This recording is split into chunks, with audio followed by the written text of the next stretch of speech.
Morning. Morning, sir.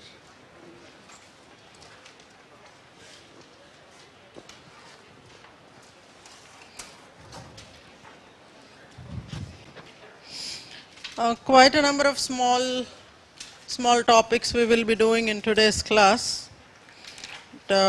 What we would be beginning with is the one that is uses or applications of anthropology. I think with the same title question was asked during the last year. Applications or uses of anthropology, with which we would be beginning our story. And then we will talk about the emergence of idea of evolution, where we try to see what is the general idea and we bring it to the specific idea of evolution, which we generally called organic evolution.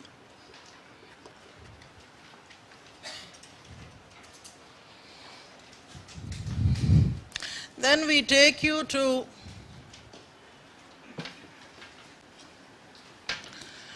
evolution of evolutionary theories. So that's where we are actually going to your topic 1.4 in paper 1. In this context, we would be majorly doing three things.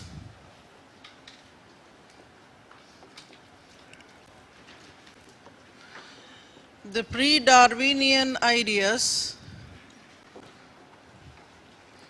himself,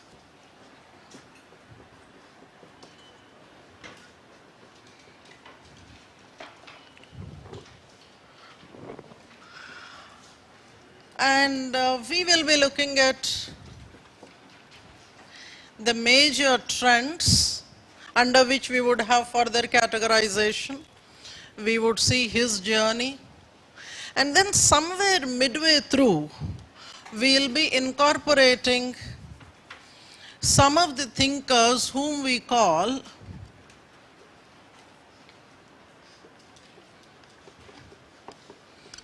neo-Lamarckian thinkers. Your syllabus specially mentions them in the name of.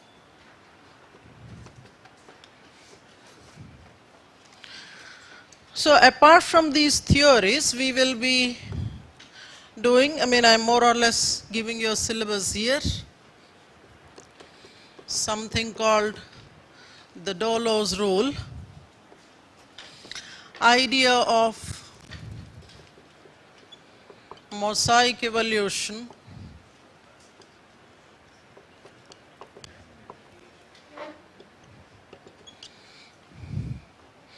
adaptive radiation. Those are largely the topics that we'll be doing in today's session.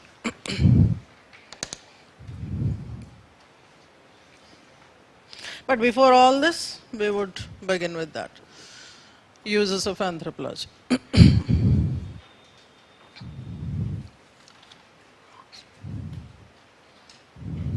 Should we begin?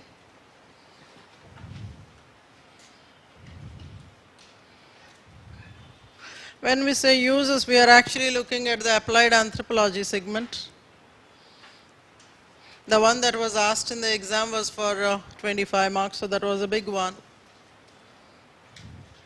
My idea here is to prepare you with what are the various things that have to go in. Is that fine, sir? You'll have to bear with my handwriting for the day.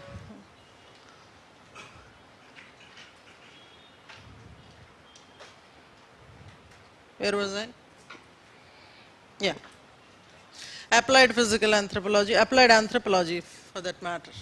So if the question is uses of anthropology, we are trying to pick up different branches therein, and we would be trying to incorporate what are all the areas where anthropological knowledge was put to use. Now what one has to keep in mind is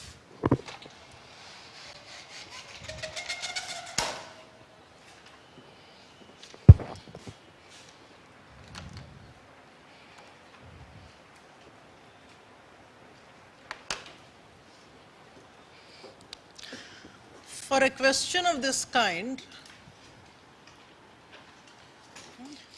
now when we talk about topics such as this, you must begin with the credentials or the character of the discipline that makes it qualified for application in various fields. So when we talk about the character, what I mean is the discipline has in its content the general topics and then it has the specific ones. When I say general, what I mean is the ones that can be applied to various cultures. Specific in the sense one particular culture, and maybe occasionally individuals are also focus.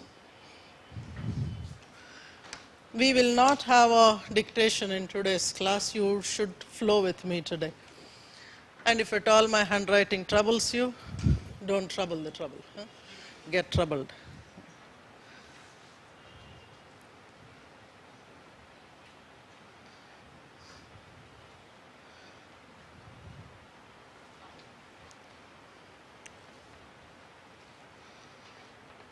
ठीक है?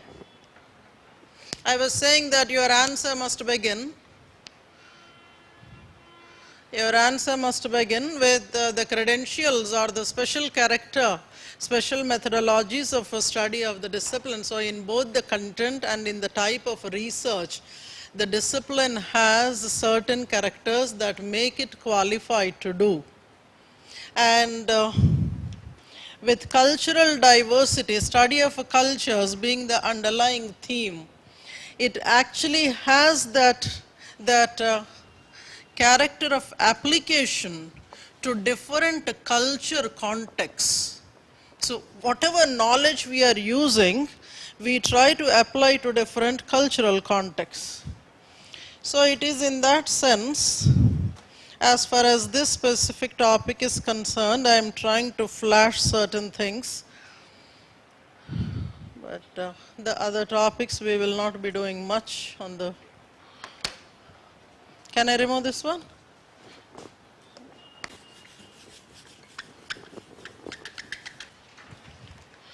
When it comes to the uses of physical anthropology, we see that those are the various terms that we come across. I mean, I'm more or less trying to give from your own syllabus the context wherein your subject is matching with, your content is matching with the need of contemporary applications. Sir, we are looking at the topic, in what all areas anthropological knowledge can be used in the contemporary times. See, I try to put them because when it comes to physical anthropological readings, there are two major areas of study. One is variation studies. Second one is study of identification of commonalities. Variation studies and identification of commonalities, both of them with the underlying theme of evolution. And in most of these cases, whether we talk about health-related topics or racial studies, we see that our focus is on categorization, differences of population.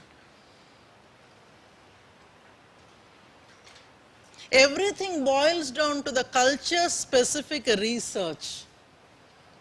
We single out the cultures and try to identify maybe the cases in the sense that the aberrations. We try to generate the cultural knowledge from them so that for the future reference it can be used.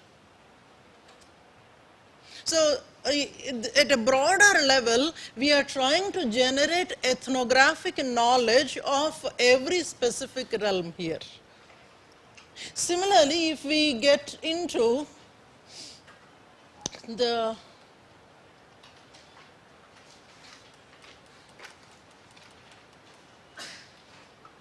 can be many more, but then I I thought these are mandatory to be incorporated. If at all a question is specifically on uses of sociocultural anthropology or applications of sociocultural anthropology, the principles, the knowledge of anthropology can be put to use for the welfare in general of the people.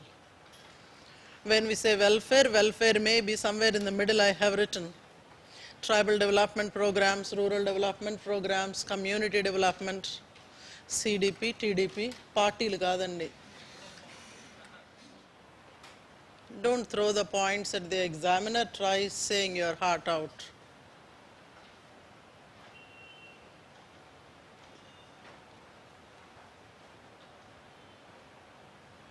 There are certain topics which might be repeated in 2 different branches or more. For example, there you can see the second one or even the third one. It looks to be more like a community development programs, tribal and rural development programs. See the strengths in terms of content in the research methodology and ability to comprehend on others' perspectives, that has to be your part of your answer for all the application related questions, whichever branch it could be. The other day somebody was asking this in the mail, that how to approach the question of application of anthropology in tribal development programs, etc. Your underlying theme is that, first of all, the qualification comes from the subject of study. Secondly, when we consider the research methodologies in an effort to understand the others, that gives you, I mean, as a part of that you will discuss various methodologies, where exactly this particular social science differs from the other social sciences, that itself gives a strength to it. Or for that matter, Hanji sir.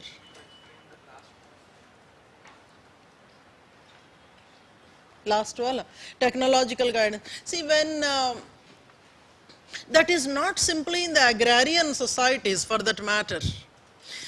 One of the chief topics of discussion in the process of maybe evolution of human societies, or maybe in the way the governance has to be addressing specific kind of culture groups.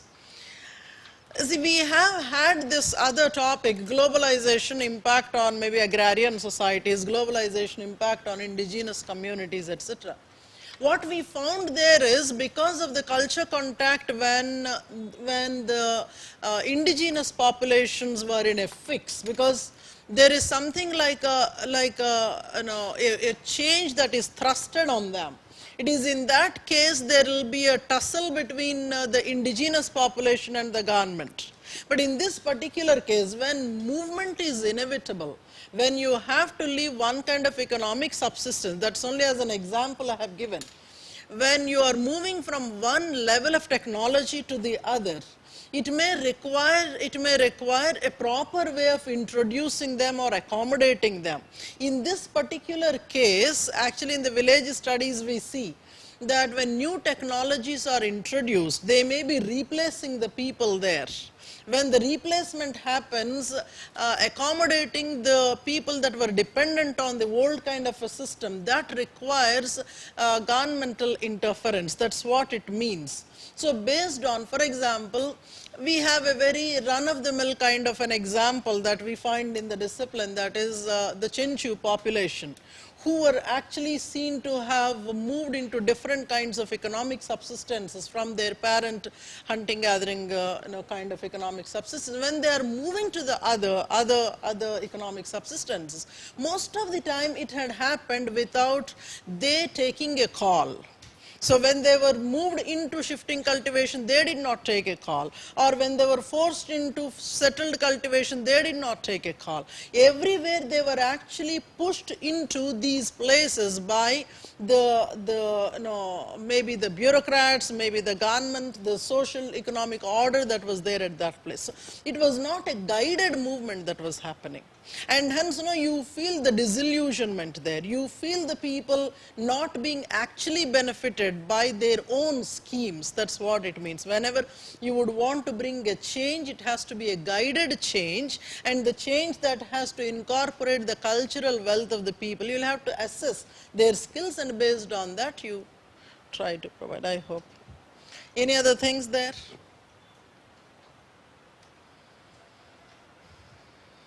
Where we actually hardly use anthropological information, the backup in Indian context is urban planning.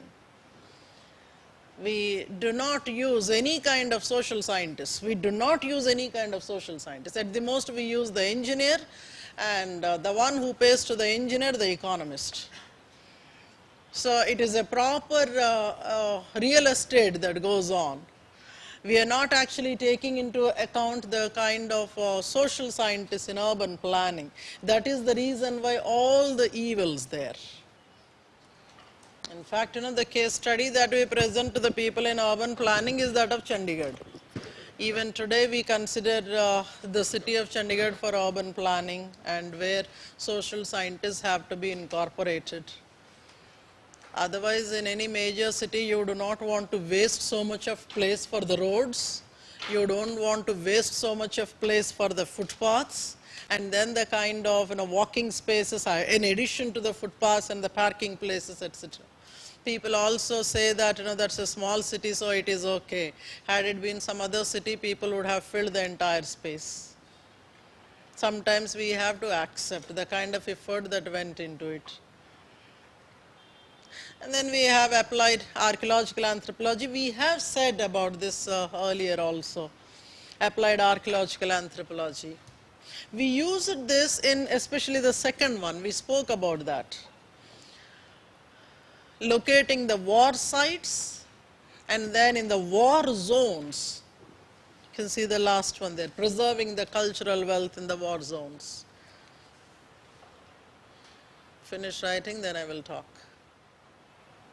So your personal belongings, as you keep writing, let me talk, your personal belongings. From how many years you have preserved your personal belongings? From what age to what age?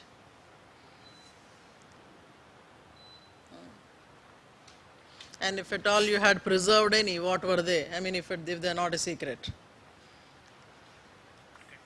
Huh? Cricket bat. Which age?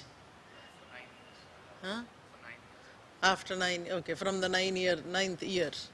So maybe you have, oh, for the last 9 years you are maintaining. Or that would become an archaeological wealth in his life. Because you see, when we talk about preservation of material culture doesn't mean that you have to dig something and preserve. It is not the wealth of maybe the past centuries only. What you are using today and what you are trying to preserve today, that would form a beautiful historical wealth for the future generations. That is the reason why whenever you are preserving things, you will have to keep in mind that tomorrow, if you are getting fossilized, your wealth is getting fossilized, if somebody digs out, they should not look at you with the kind of, what I should say, a kind of a dirty feeling. Jugupsa antaru chudandi. Telugulo baaguntadi, English lo kashtam. Equal word తీసుకురావడం.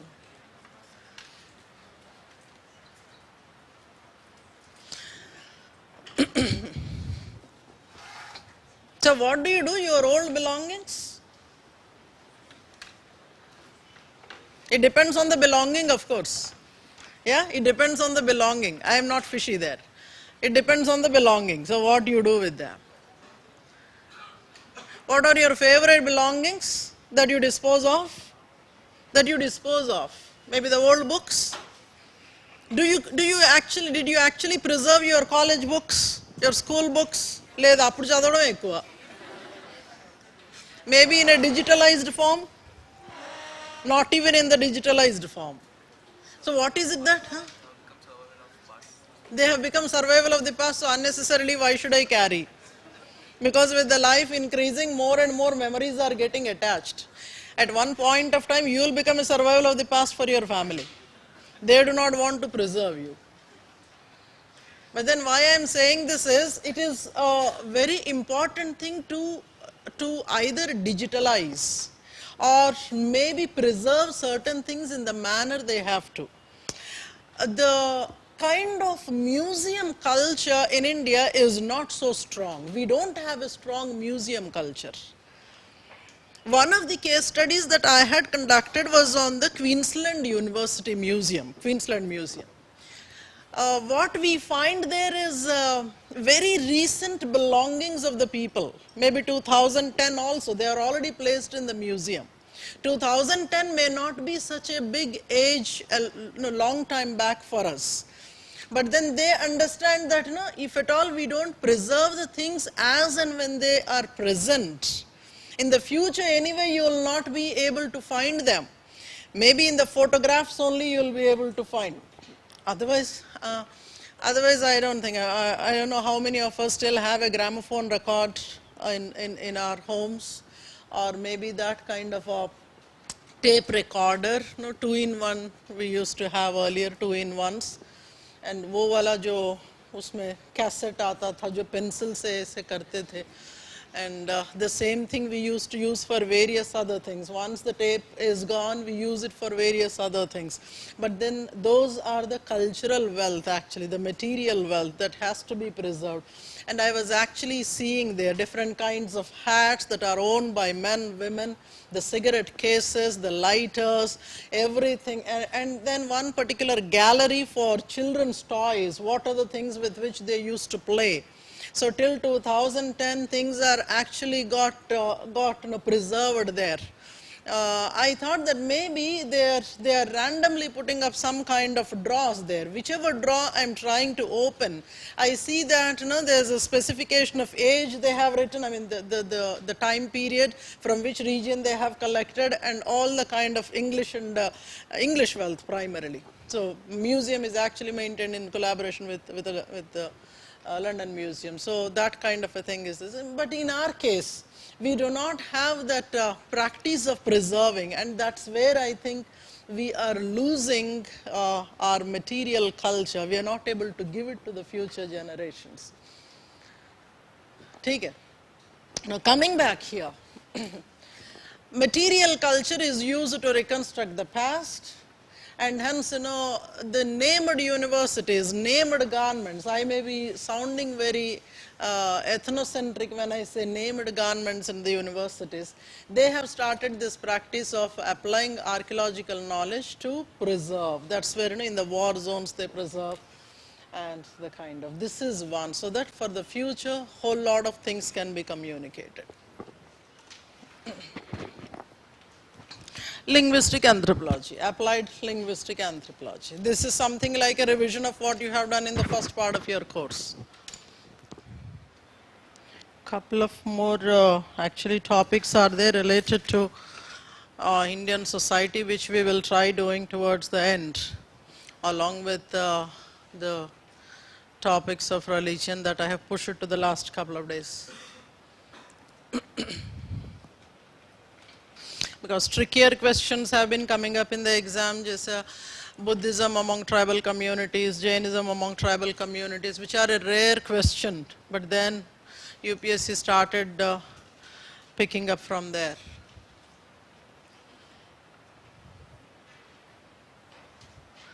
So those are the major branches that are used in various contexts.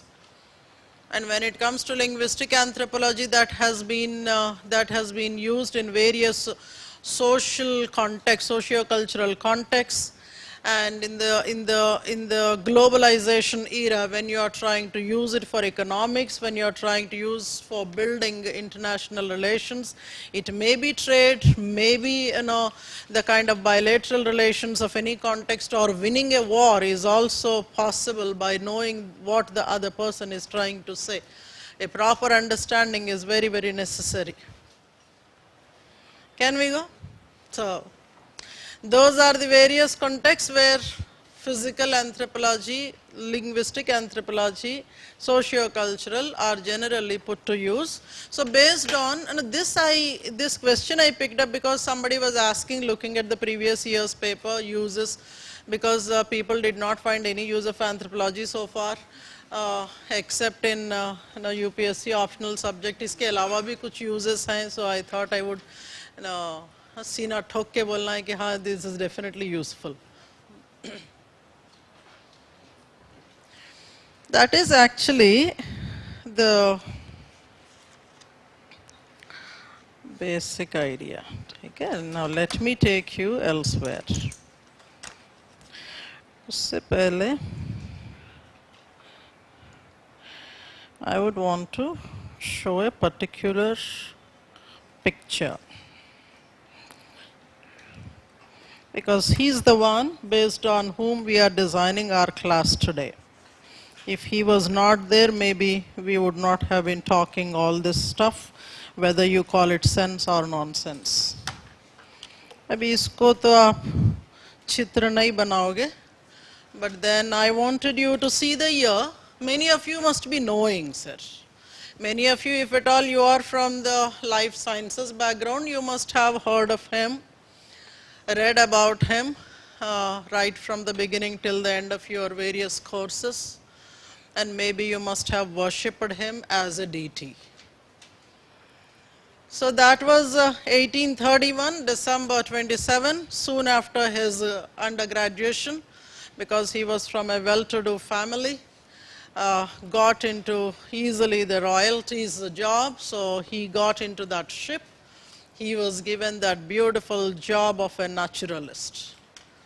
I really wonder how the British, though we call them imperialists, the British, the way they used to have a forethought of knowing the rest of the world, so that in the future sometime they can use that knowledge for subjugating those people to whatever whims and fancies of them. And they wanted to know the resources, global resources, how people lived and where they lived, what they did kind of. Naturalists were having good amount of jobs there. And this was a voyage that you must have heard that it took about 5 years. So, it was almost circumnavigating, starting from that place in Europe, then going around southern tip of South Africa, South America, and then going there to the eastern part. Somehow he didn't come to India. I was disappointed with that. He could have come. Maybe he would have got wandered and stayed back in India, got chastised and whatever. So we could have by now had one religion with the name of Darwin. We could have worshipped him and made him a god and never allowed to go. That's how things are.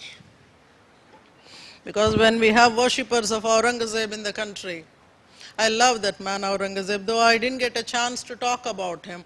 That is one of the very imposing historical personalities for me. I absolutely love that man for the kind of commitment that he had and the kind of tactic of administration. But it's a different story that all his administrative skills could not do much when he came to capture our own territory of Hyderabad. The power of biryani actually was demonstrated against Aurangzeb. We had stranded him for a long time at the gates of the fort. मैं बताऊंगी last दिन आपको क्या क्या करना है, places to go and what to do. I'll give much more beautiful account than your travel gurus. No? I'll guide you on that. इसमें there was this place. Actually, I was trying to see where he was during this phase of the year. So September, October. So during these days, he was there at the Galapagos Islands. So out of the 5 years, 1.5 years he was on the sea, and 3.5 years he was on the land wherever the ship was going, trying to collect the data, study the fossils, study the life forms, collecting samples of the various plants, seeds that he is coming across, and whatever remnants of the life forms that he could. Things like, the feathers of the birds and kind of whatever he could capture, he was trying to collect all of them, study and report properly, make a note there. When he was doing all this stuff, that is the group of islands where Dingamanai Gnanodayam kalagindi. Means, sometimes it happens, the place, once he had seen that, several ideas started coming to him. What was very interesting for him was different varieties of birds that he was seeing. I mean, those of you who have studied life sciences, you know all this, and so you will have to bear with me, because for you it might be a rather repetition of what you must have studied in maybe 11th and 12th grade or much earlier to that. Let this pass away, let this pass over like this, because for the others I will have to. And my caution every time will be that non-life science student shouldn't feel that he's studying something related to life science, which is life-threatening for them. So I generally have to observe that caution. You should finish your course, you should finish writing your exam without even knowing that you have been injected of something. Okay? So that was where he was. As a child, I mean, it is always important that you must have a right teacher. I mean, don't look at me like that. I know I'm a horrible teacher. But I always felt somewhere that I mean, as far as the social sciences was concerned, I had very awesomest kind of teachers in the jungles. But when it comes to the life sciences, I didn't have a good one. Or maybe my inclination was also not much on the non-human bodies. So as a child, when the teacher used to talk about the Darwin's finches, I used to think that maybe he was having so many bird pets. And that's it, I thought. Maybe I thought that he was having varieties of birds which he used to have at home, and maybe he was trying to draw pictures of them and doing all sorts of things with them.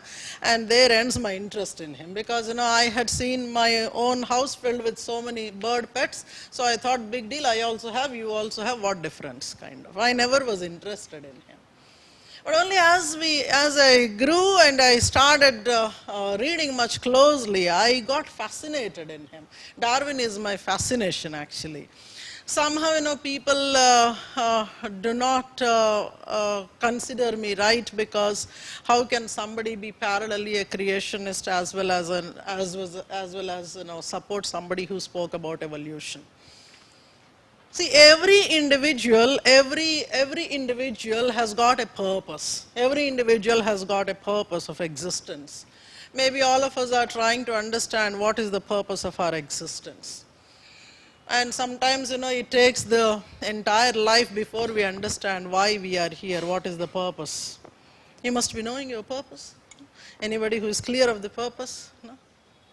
So those were Galapagos Islands. What he found there was, islands were so near to one another. See, so many groups of islands we have come across in our classes. And this, I think, is a very popular one. Most of us knew this, because we have studied basic bio, so we all knew this island. But several other islands also we came in touch with in these classes.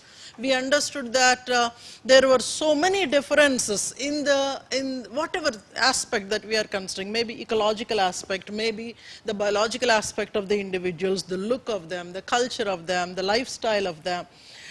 They differed so significantly, even if the islands are so close by to one another.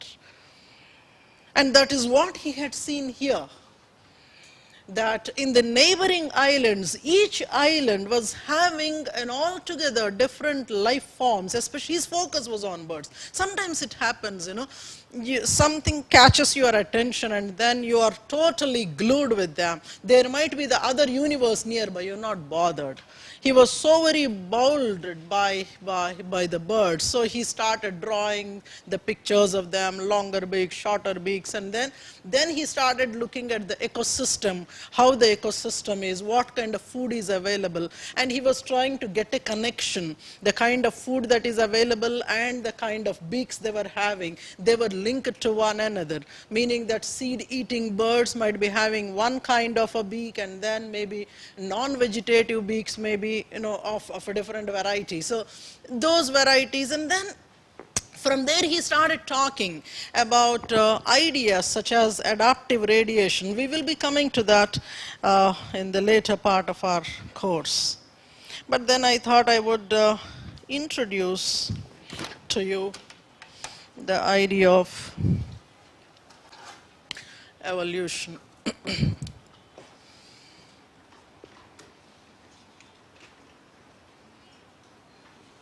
It is not that we are speaking of this word, we are using this word for the first time in the class. We had been using this right from the day one, in various contexts rather. But then right now we are using it in the specific sense of biological evolution.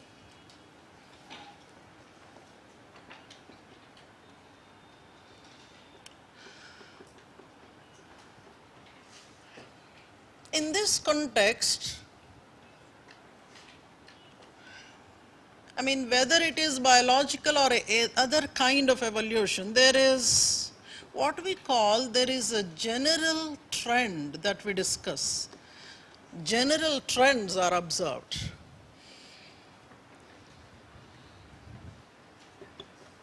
And then specific form of evolution. When we talk about general trends, this is a very common kind of a thing. So many times we spoke of in the class, like, a change in any form from simple to complex, from indefinite to definite, from homogeneous to heterogeneous. This is called a general trend in evolution. The same things we try to apply, whether it is biological evolution or cultural evolution. We may be applying it for any kind of entity, whether we speak of human evolution or any kind of general evolution for that matter. But then the term here, in the specific form of evolution, this is what is the context for us now. We call it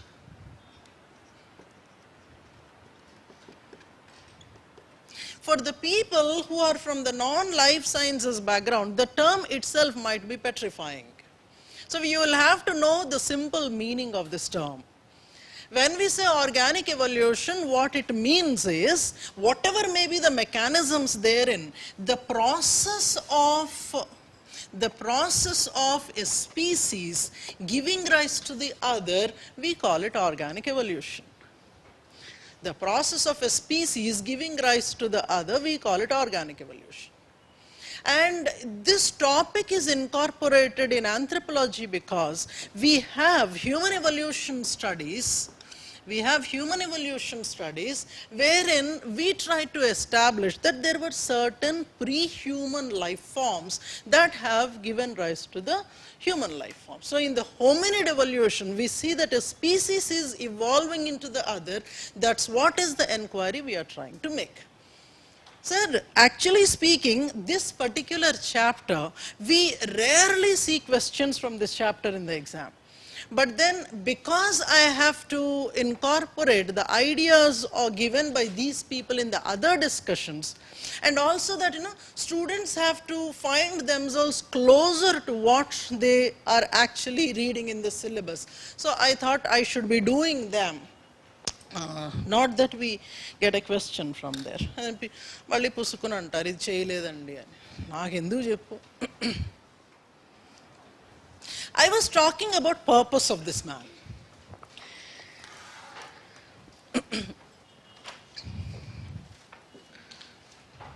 So what do you personally believe? Do you personally believe that humans were created by the supernatural, whoever the supernatural may be? It may be a Brahma, it may be Allah, it may be somebody else. Is it that the supernatural, whom if at all we call him by a name, naming is very important, sir. So if at all we call him God for the moment, is it that the God had created the human in the form that we see him, or is it that we are a modified version of somebody? Modified version, Andy. So is it because anthropology class you are saying, or that you generally believe that yes, we are an evolved form? Generally you believe that we are an evolved form. Okay. So if at all we are going back and back and back, okay. I'm not really bothered about those gaps that we have drawn in the fossil evolution. I'm not really bothered. So suppose we go back and back and back. Where exactly that's going to end? Where from we have come?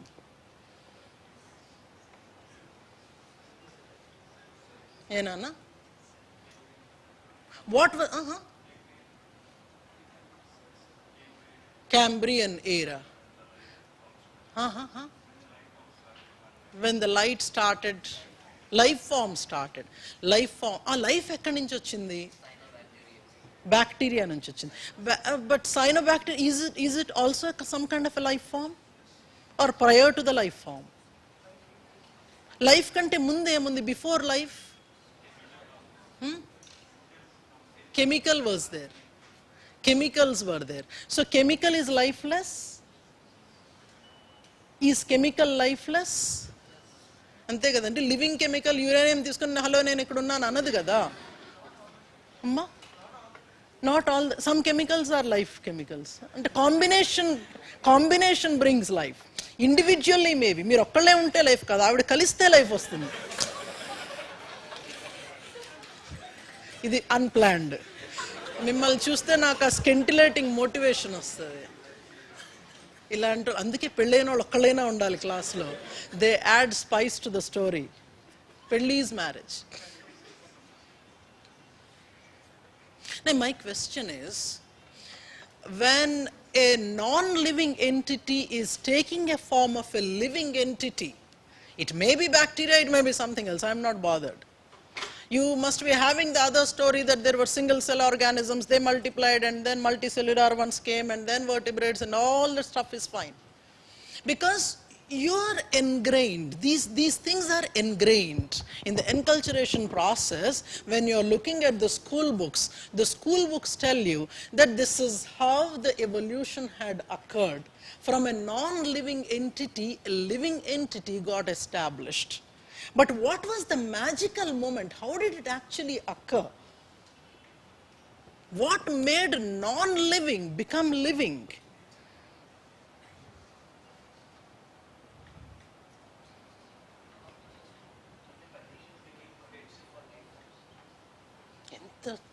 See, these are the actually very diplomatic ways in which we are trained. Nature was favorable. There were conditions that were conducive. But who was it that was creating those conducive conditions? Change. Now, I'm not asking you to come to a conclusion right today. Maybe you can leave it for the entire life, examination, because people, when they have started maybe at the age of 20, even at the age of 85, people are struggling to give answers to them. The ones that are called scientific community. Sir, once you finish your course, you spend time on this particular group called Socrates in the City. There is one group called Socrates in the City. They have talk shows. They have talks, not shows. They have talks. Socrates in the City. The named scientists, named speakers address them. So their underlying theme is this: creation and evolution. Though we are not coming to a conclusion right away, because I leave that to you, your personal choice. But I think that's really a magical moment if it had really occurred that way. Some non-living thing suddenly becoming live. And that's the reason why I really loved that Night at the Museum. You must have seen those movies, Night at the Museum. So they actually look for the time to come, evening 6 o'clock, 8 o'clock, the moment the time occurs, every museum exhibit comes to life and create all kinds of ruckus. And by morning, again everybody is there, including the mammals and all the beings. They go to their respective places and get the statue positions. Now my question is, if at all the non-living had become living, is it possible that one fine day these living may become non-living? Not that they are dying, it's not that. In the process of evolution, maybe the living might also become non-living, if at all it is the kind of evolution that we are looking at.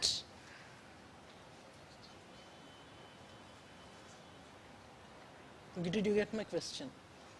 There may be something like a reverse evolution, and the non-living would emerge from the living. How? God knows. Look at that. So in the Socrates in the City, you can actually listen to this man, Lennox, John Lennox. Very old man, my own personal favorite. My very first course of contemporary religions was with him. And beautiful speaker. He doesn't try to impose things on people. He himself is a mathematician. He teaches mathematics. And definitely, a scientific community. A scientist who teaches, who believes in creationism. A scientist who believes in creationism. And these are the kind of people whom we call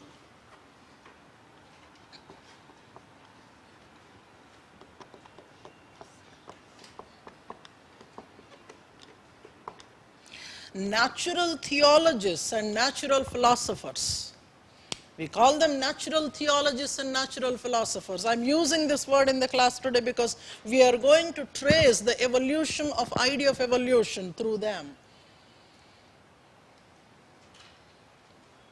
So the purpose of this man was, when he had come and given his story in 1859 in The Origin of Species through the way of natural selection, that's the complete title of his book.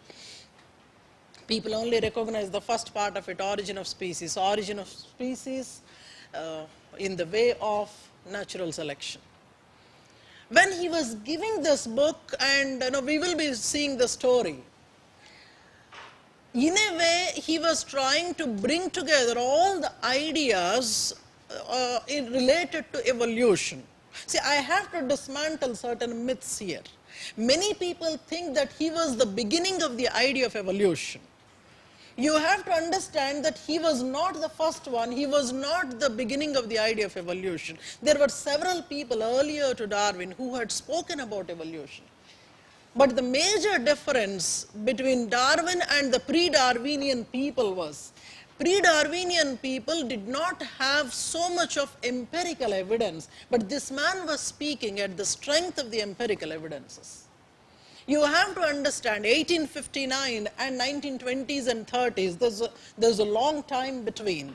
By 1920s and 30s, we started to have the genetic knowledge. So he was writing at a time there is no genetic knowledge, but still he was trying to establish his own truth with the kind of evidences he was getting.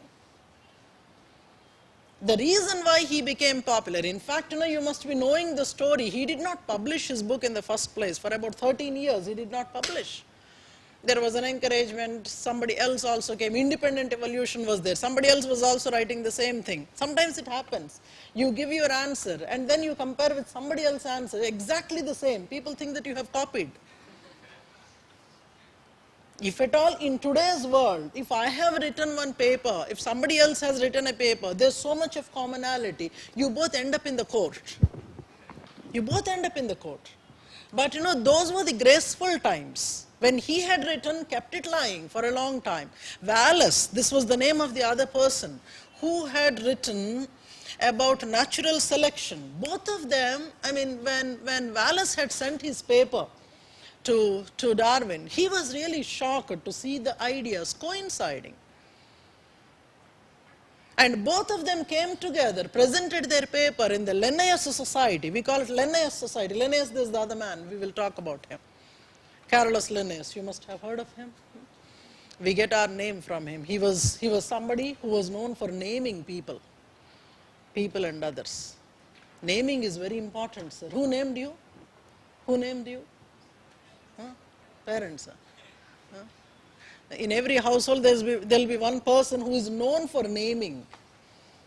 Generally, పేరు కావాలంటే వాళ్ళకే పంపిస్తారు. పిల్లోడు పుడుతున్నాడు పేరు చెప్పు అని. It's a great privilege actually. It's a great privilege to actually have the capability of naming. He named Linnaeus. So in the Linnaeus Society, both these people, Wallace and Darwin, they gave their presentation. But then Darwin became more popular, as I said to you, because of the evidences that he had gathered and all the journey that he had taken circumnavigating the globe. And in very clear terms, he challenges creationism. When it comes to the others, if at all we call them natural theologists, the people who believe in science, at the same time they understand science within the realm of religion, those are natural theologists. Nomenclature has to be clearly understood, sir. This man, Darwin, was a pure biologist. He was a pure biologist and he was a specialist in fossil studies. So a combination of paleontology and biology in him. And I think the purpose of this man was, see, till then there was not much of a challenge to the existing belief system of creationism. There was not much of a challenge. People took it casually. Though others were there earlier to this man, they did not vocally oppose. When I'm saying all this, I'm actually driving the discussion into the significance of this man to the evolutionary studies and hence for anthropology. So this man was the first one very vocally writing against the creationism and hence putting a challenge against the established regime. And hence after him, the churches, the established religious organizations had found a purpose. They found a purpose to bring about the discussions in order to re-establish the ideas of creationism. So the war that had begun in 1860s is still going on for more than 100 years and it is going to be there till the universe is there, till the mankind is there. One fine day when mankind goes, maybe the next species would come and that would start talking about what had happened, who created man and how did the man come to an end. So God created man and man killed himself, kind of. So we are all, the entire species is going to commit a suicide.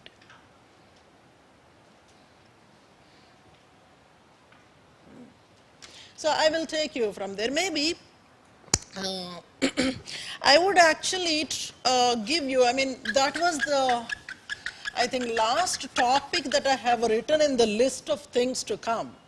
But then I would want to begin with that topic, which is called adaptive radiation. Because you very recently have studied fossil studies, so I think you will be in a good position to appreciate.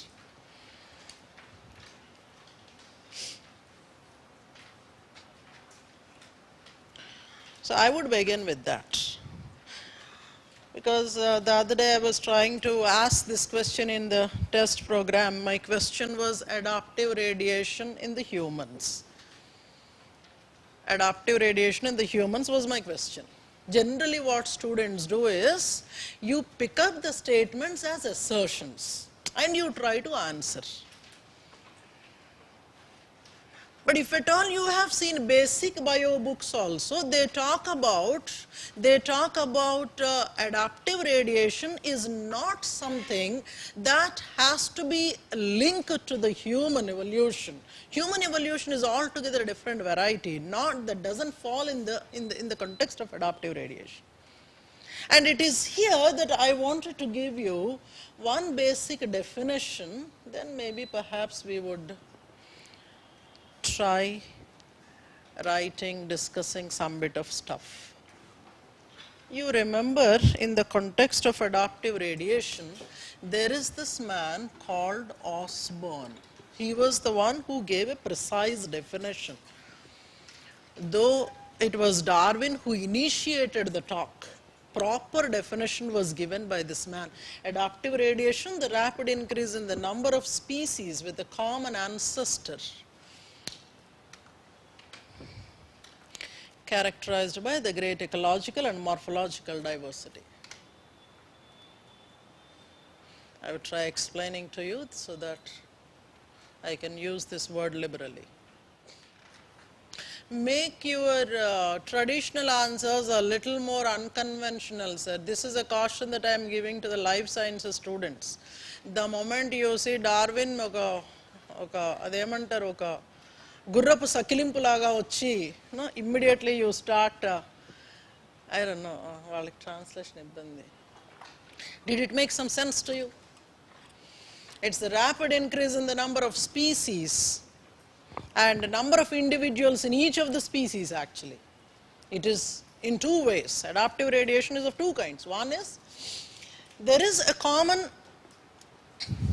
ancestral individual, ancestral species, and because of some reason or the other, when they are moving out of their actual habitat, in the new habitats, when they are encountering newer ecological conditions, based on the ecology, based on the requirement, there should be, as the term mentions there, rapid increase. The change has to be rapid.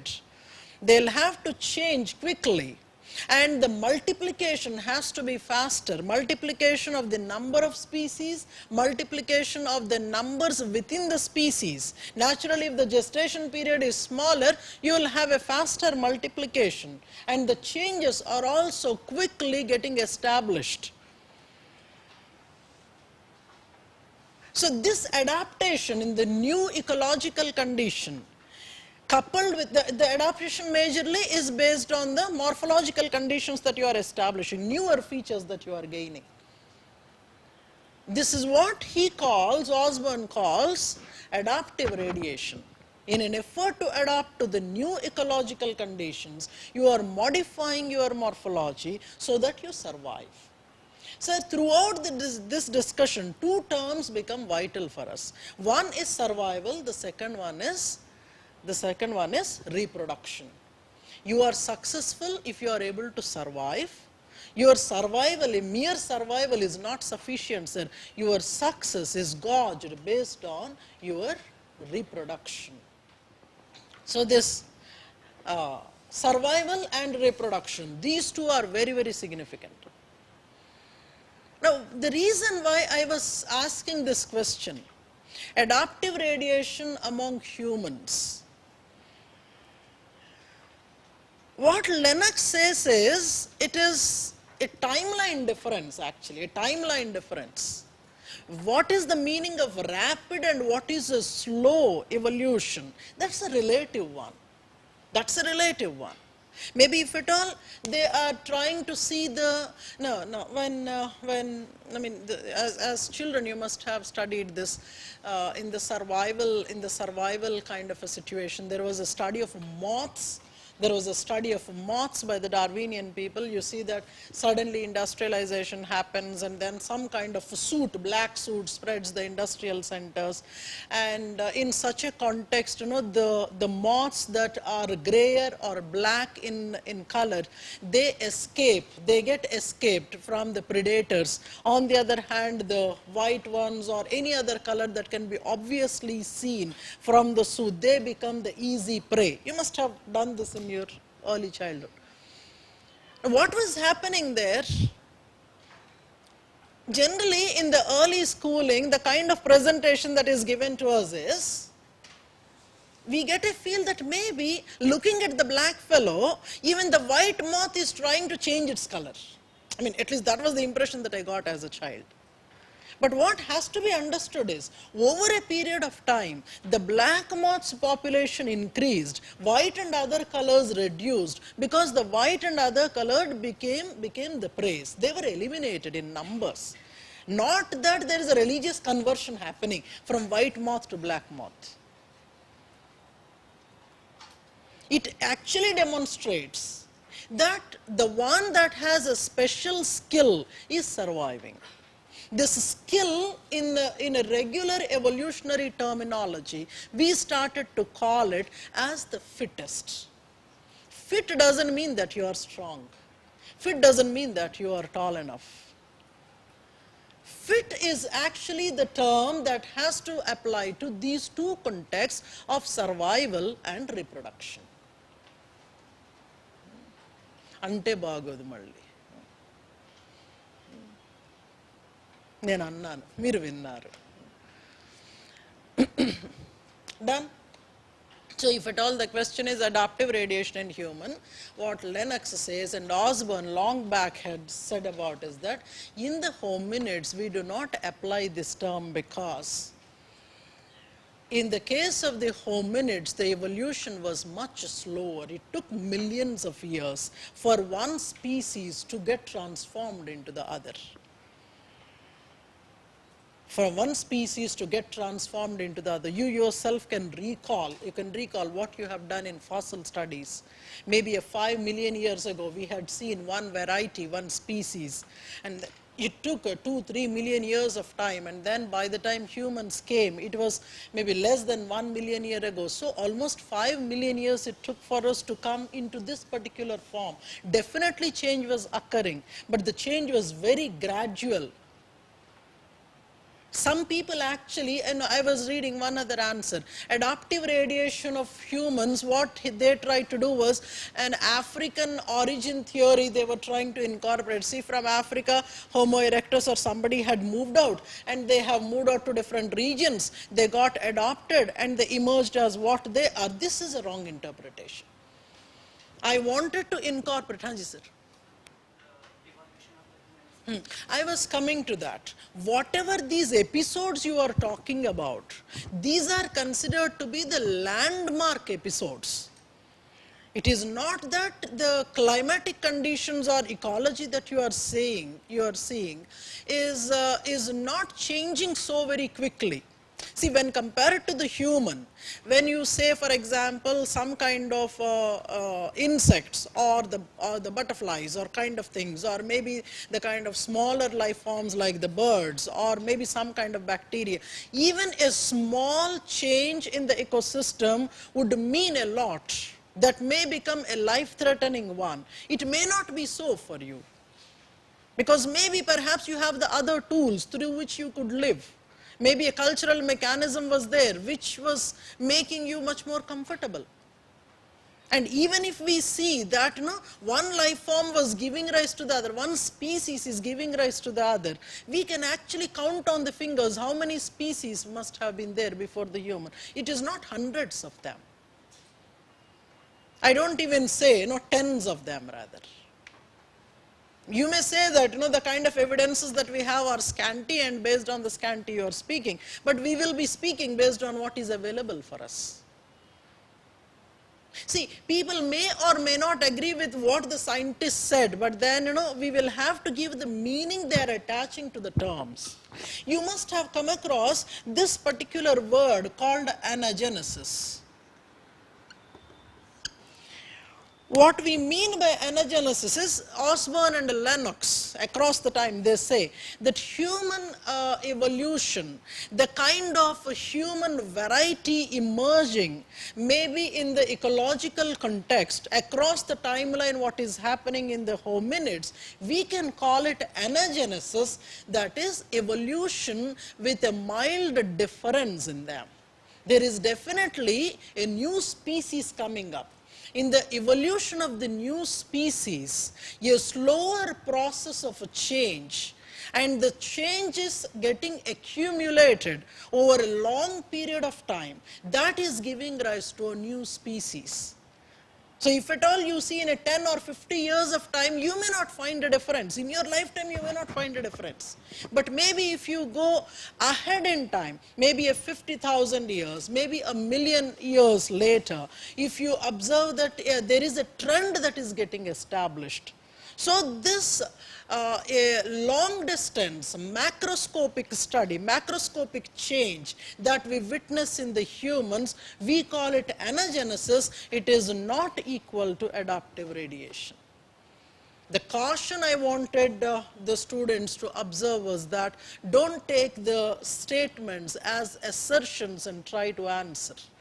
Your answer must for that question should begin by saying that adaptive radiation concept does not apply, shall not be applied to hominid evolution. It is for the other life forms such as maybe the moths, maybe the other insects, maybe the kind of cockroach studies they conducted and the kind of bird studies, reptile studies. These were actually where adaptive radiations were actually conducted. Even today, Queensland University is conducting adaptive radiation studies on crocodiles.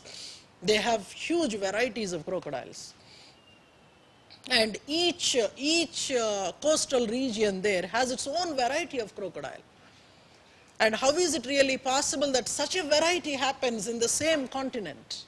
You have the same line there, same coastline. But then when you are going from tens of kilometers, if you are passing, you see the new variety of crocodile coming up. How is it really possible?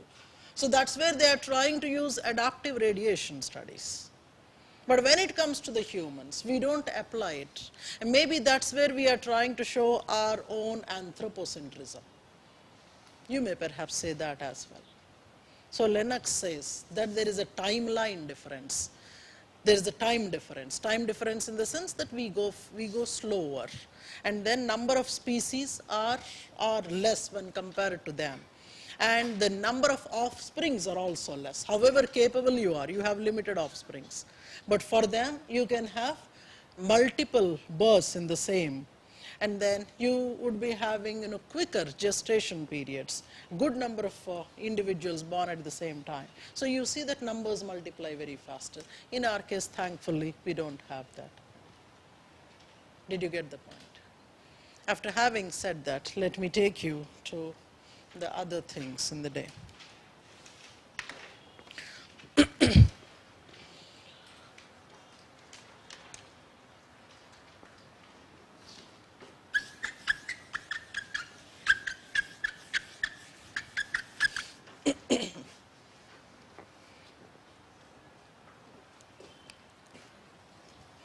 So the core topic of discussion is this.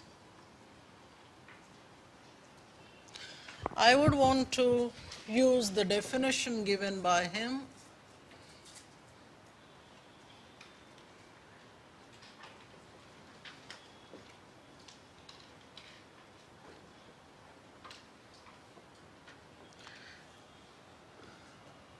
and that was the definition he had given in that particular book of 1859.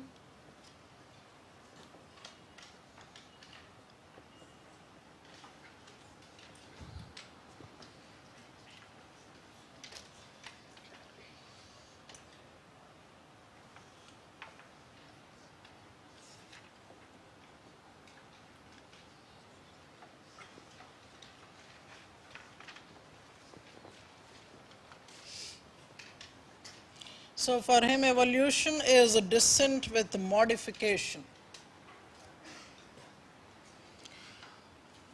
By descent, he talks about how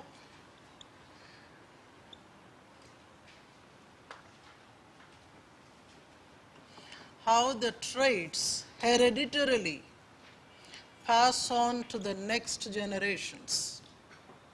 Descent with modification. Descent is a connection between one's own ancestor. Descent is a term that deals with how one's own ancestor is linked to the individual. There's something very vital he spoke about that raked the controversy. He proposed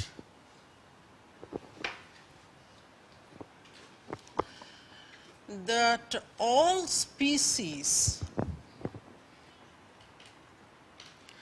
emerged or descended or originated from an ancestral being or a species. All species have emerged from an ancestral species. This is what you were trying to say in the beginning of the class, from where all these species have come. You are actually going to one that, if at all I can use that word, one that singularity. Meaning all the individuals, all the species of the current times have come from one common ancestral species. Meaning you are trying to say that from one that singularity, every kind of flora and fauna have originated. That is actually this statement, and the use of the word an ancestral species is actually pushed under the carpet. They try to highlight the idea of natural selection. In fact, if at all we take up Darwin's idea of ancestral species, and if at all he had to prove that at what point of time back in the evolutionary line, because after all, when you are a scientist, you should be able to go backward and tell how many millions of years this must have happened. So at what point of time this one single ancestral species had given rise to all other species? I think that was the first major failure of that particular theory. Okay. Though everybody believes that no single cellular organism had given rise to several others, but who said that, in what context, we really are not bothered. Now, I am trying to put across to you what had happened before him.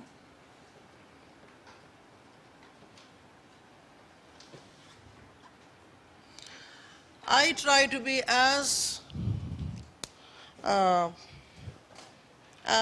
comprehensive as, as to the point as possible, trying to present you the crux.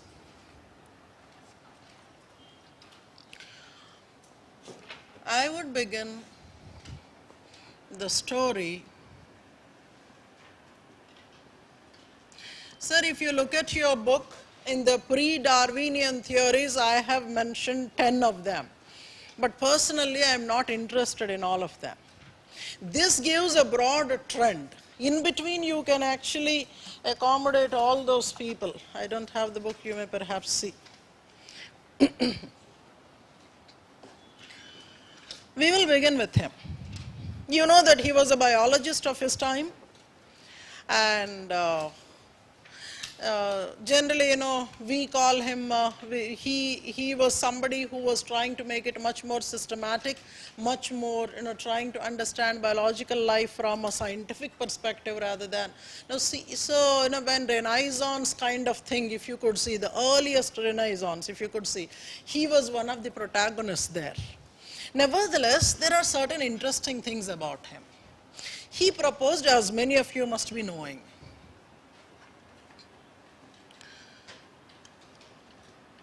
he proposed a ladder of life. So according to him, all the life forms are arranged along the rungs of a ladder. All the life forms are arranged along the rungs of a ladder. And this arrangement is in the increasing order of complexity. Usage of terminology is very, very important, sir, because when you are using certain words, the kind of meaning that he was writing with might easily change.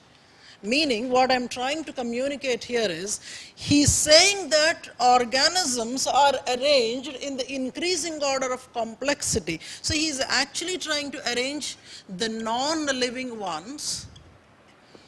Above the non-living, he is trying to place the plants, and then he says there are invertebrates, then he says there are vertebrates. He is trying to arrange them in the increasing complexity, order of increasing complexity, but you have to bear in mind that he is not arranging them in a hierarchy. Hierarchical order comes later. But with him, he is not talking about hierarchy. He is only saying that there is an increasing complexity, and then he also uses something called fixity of biological forms. He uses something called fixity of biological forms, meaning he is indirectly trying to say that there is some kind of a mechanism, maybe within nature, or from the supernatural. There is some kind of a mechanism wherein they exist as such. I am using the words very, very carefully, sir. I have to match with the way in which he tried to communicate. Because even if we are using certain words incorrectly in that context, the entire meaning changes. What I am trying to communicate here is, this was one of the first persons who started writing on something called emergence of biological forms from the scientific sense. Emergence of biological forms. I am not saying evolution, because he never subscribed to the idea of evolution. He never subscribed to the idea of evolution. So what I am trying to do here is, in this process, I am trying to give you some kind of trends in the writing of evolutionary theories. Some kind of trends in the writings of evolutionary theories. So I am actually doing here pre-Darwinian ideas. They come to him, and then you have post-Darwinian ideas. In the pre-Darwinian, we have two categories of people, two groups of writings. One is the one having a bent towards creationism, but as you go to the later part, there is an increasing scientific temper coming up. So people who are technical people, when I say technical, they may be paleontologists or paleontology in the sense the one who are studying fossils and through them the life. Paleontologists, geologists, these people started to give ideas of evolution. By the time you come there, as I said to you, he started writing from empirical evidences. And actually, when we discuss him, we will also be bringing another group of people called social Darwinists. Social Darwinism is one topic from your syllabus, social Darwinism. And by the time we come to post-Darwinian 1920s and 30s, here we have, your syllabus specially mentions, called synthetic theory. When we go to synthetic theory, we deal with genetics, especially population genetics. That is the stream of things to come. So we start with the pre-Darwinian to Darwinian to post-Darwinian. We move from creationism to scientific basis of writing of life, and that's where the emergence of idea of evolution happens. And people who are generally part of that inquiry are paleontologists, geologists, and then come his own writings based on evidences, then post-Darwinian people. So what happens is that in between the two, in between Darwinian and post-Darwinian, here, there's something else is happening. And that is where we see Neo-Lamarckians coming up. I have used this word earlier in the class today. Neo-Lamarckians coming up. So Neo-Lamarckians are those people, I mean, that was the time when people say yes to evolution. Evolution, they agree. but they challenge natural selection. They challenge natural selection. Evolution is okay, but solely natural selection is not the reason. Something else is also there.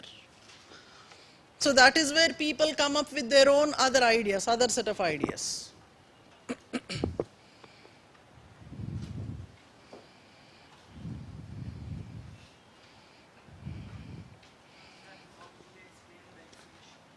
Sir, sir. We'll come to that. We'll come to that.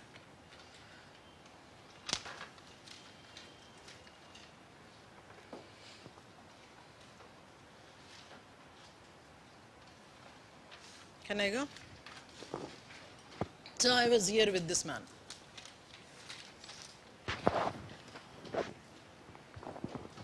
As I said to you, I observe a caution not to make it too very technical so that you understand properly. And then you have to take to the exam what the examination requires. For that purpose we do all this. లేదండి నాకు డార్విన్కి పెద్ద సంబంధం లేదు, నాకు అవసరం లేదు అనుకుంటే మీరు you actually can keep him aside. But I don't advise to keep him aside. Know a bit of him.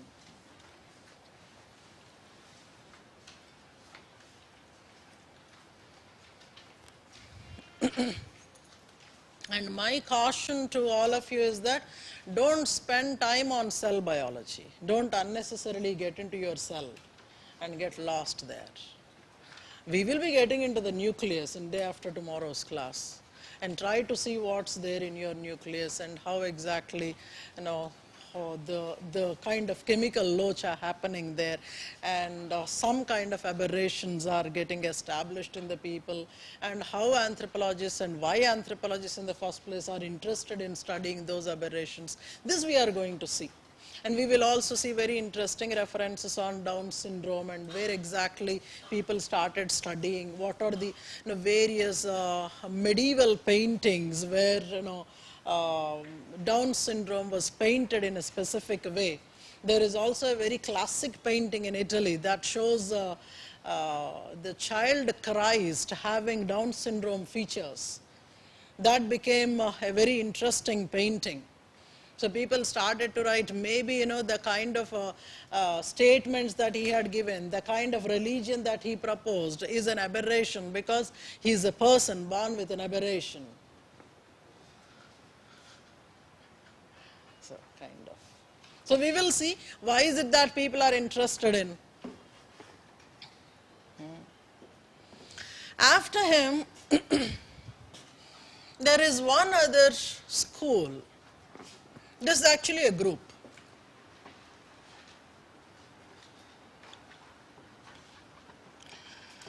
Judeo-Christian cultural ideas. Judeo-Christian cultural ideas.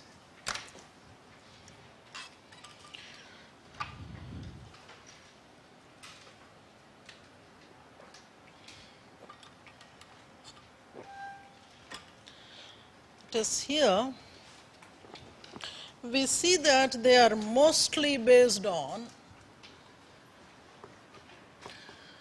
the ideas from Old Testament. In a way, they are the people who are absolute creationists. But then from within the Judeo-Christian perspective emerged, I have used this word before, a school of people called natural theologists. Natural theologists. Natural theologists were those who studied science, were interested in science, but as a combination of religion. As a combination of religion. That is where I place Lennox. Let me see if I have a video of him.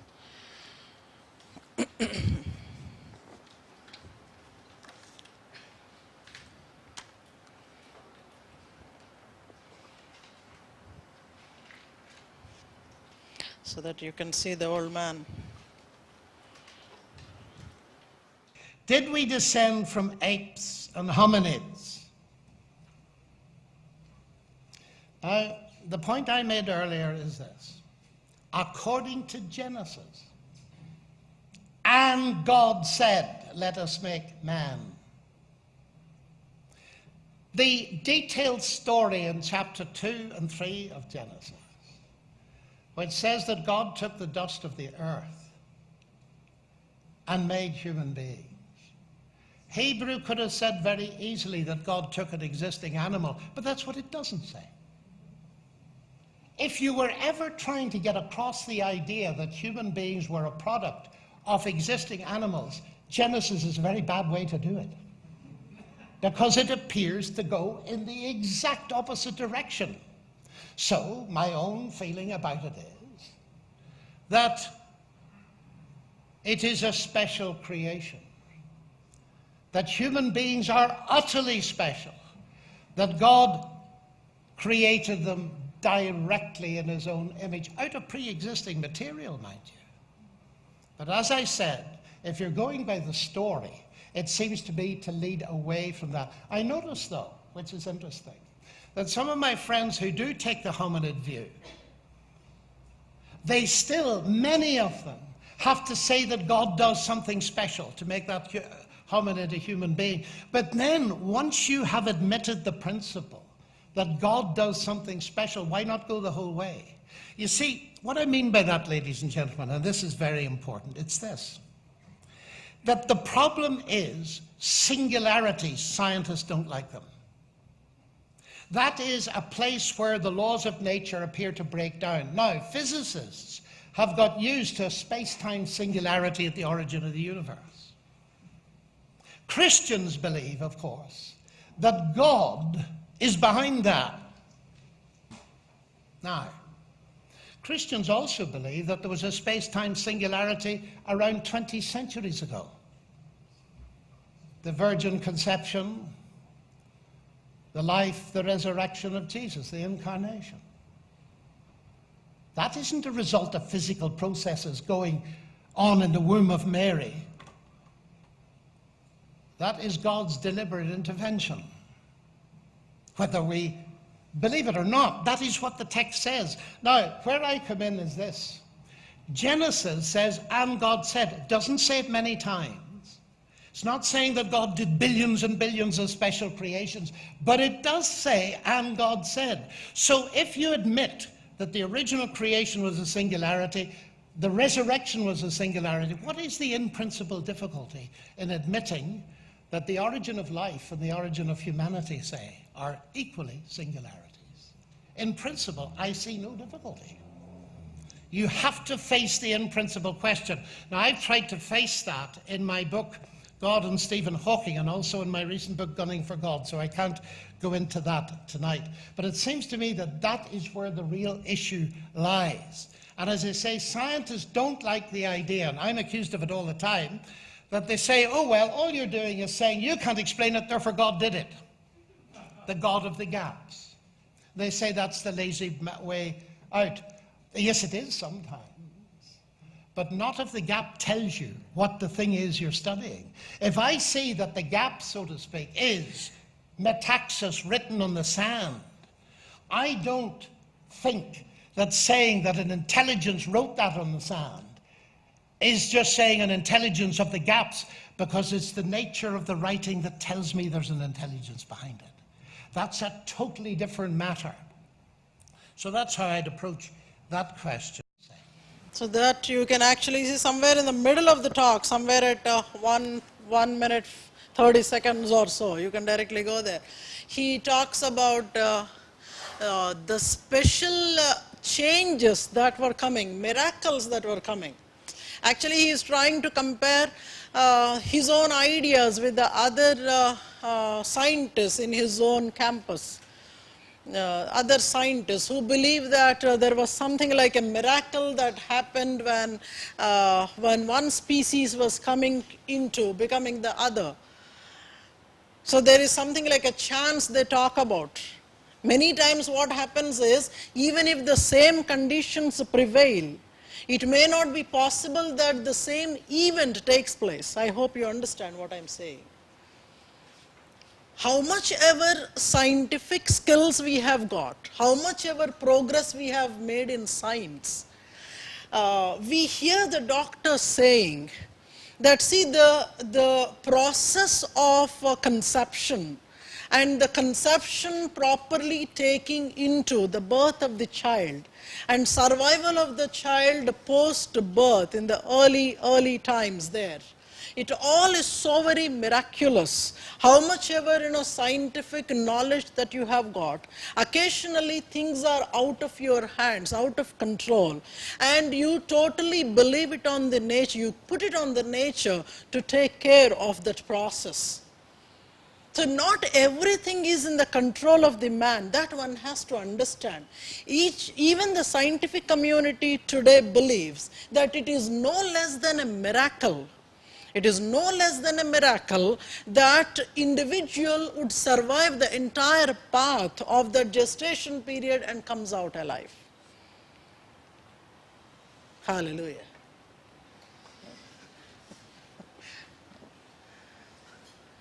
మీరు కూడా అనాలి.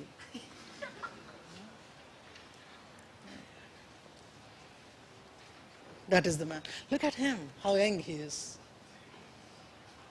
In fact, and I'll tell you, in this talk, in the full-length talk, he talks about, this you will see, I know, after this you will see. He talks about man also being a creator.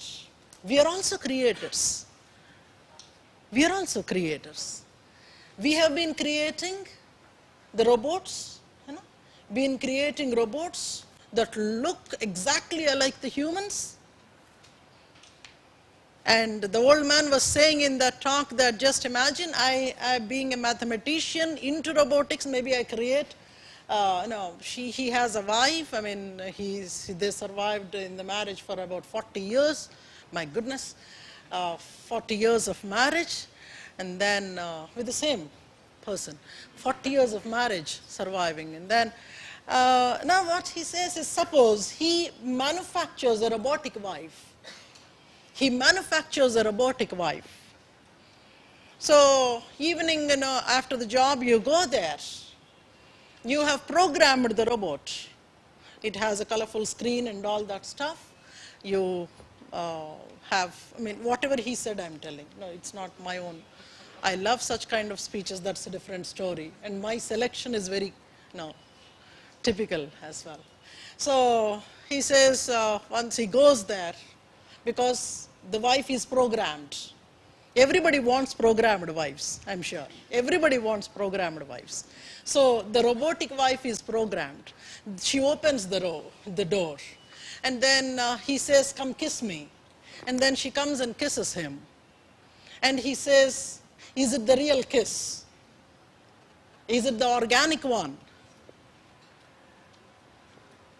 Navvochu, problem ledu. It's a plastic kiss, it's an electronic kiss.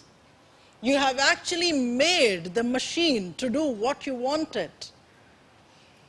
So what you have removed from the individual there is, you have not given the machine a free choice. The problem with the men is, you want. She says no. But with the machine, that problem will not be there.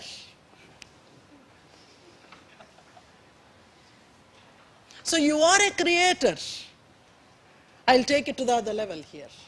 If you have created something, you want your creation to do what you want. If he is the creator, is it wrong if at all he thinks that you should do what he wants? But then he didn't do. Judeo-Christian philosophy says he didn't do. He left it to the choice of the creation to come to him or not to come to him. So you being a creator is very different from he being a creator. You understood what I said?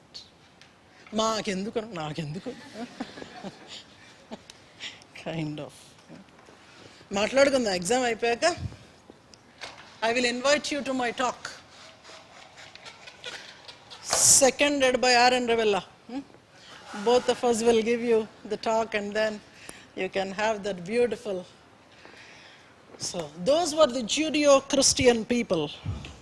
And then we have the third individual in the pre-Darwinian thinkers. In the pre-Darwinian thinkers, I have used this name earlier in the class.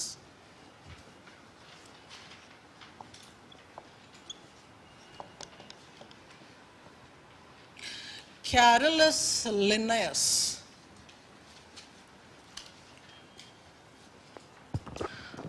We give him a qualification of a natural theologist. This man played the trick. He was writing in one of the articles. Lennox was writing in one of the articles about this man, Linnaeus. Linnaeus finished the unfulfilled task of the Creator. Linnaeus completed the unfulfilled task of the Creator. See, you have created something. You have created something. Once you have created, first thing you should do is give it a name. Naming is very important. Now what Linnaeus did was, whatever was created by the Creator, he was trying to name them. That is where we have come across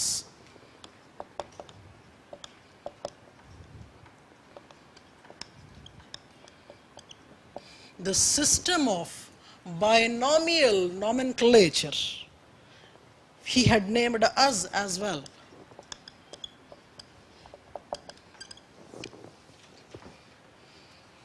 Every biological entity in the globe that is identified is placed in this particular system of binomial nomenclature.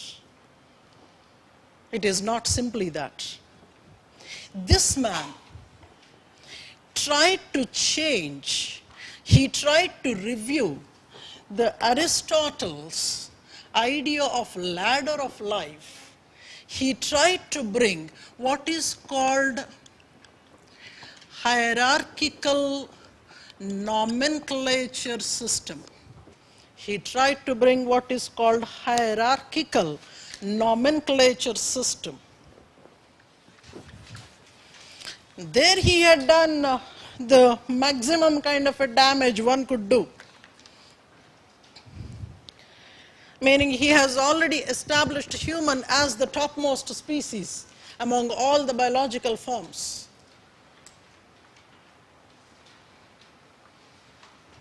And interestingly, see, I am trying to strike at the most significant things in this evolutionary process, which general textbooks may not focus on. What general textbooks say I have already given in your book. When it comes to Linnaeus, he never said no evolution or yes evolution. There are people who in very clear terms either supported evolution or opposed evolution. The major task that he had taken up was naming, arranging biological organisms based on their species, based on their genus. So the kind of his service was majorly for generating taxonomical writings. So he was trying to bring taxonomy. But the idea of evolution or no evolution was largely absent in his writings. With this man, I will go to the other screen. First, we'll finish off with him.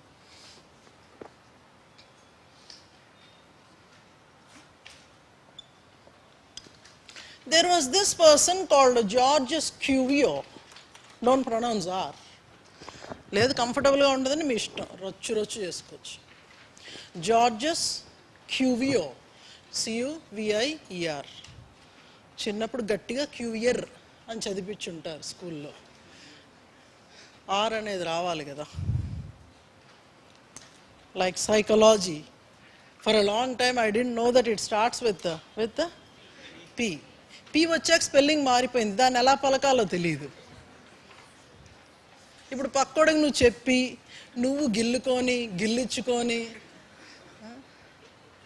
గిల్లడం is pinching.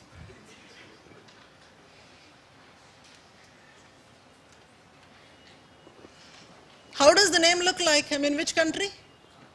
France. So he was a French naturalist.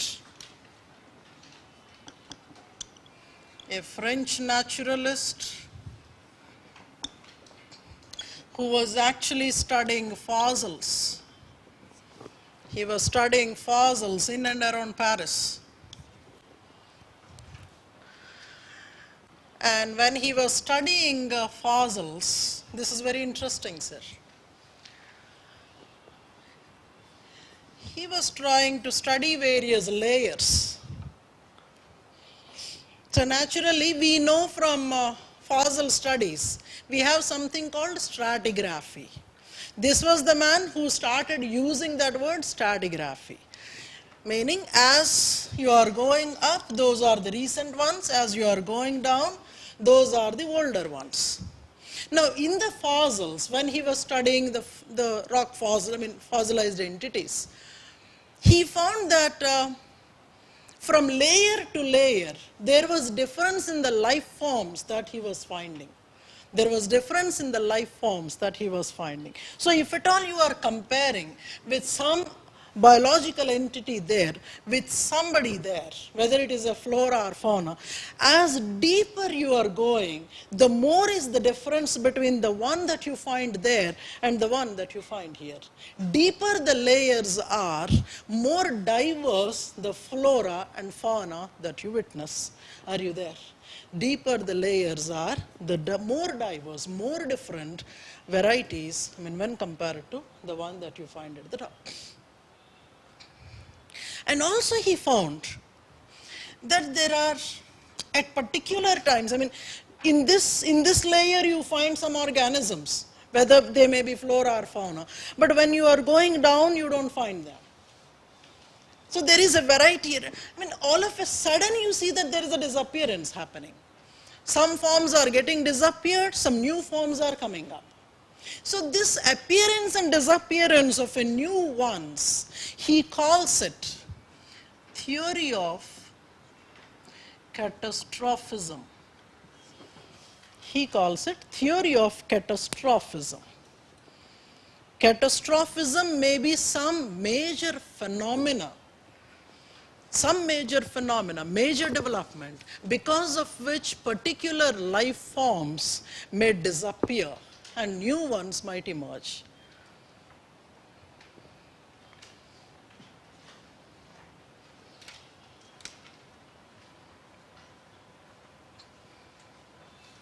And in his own book, he was talking about one such catastrophism, because he still did not totally come out of that biblical way of readings. He gives the example of,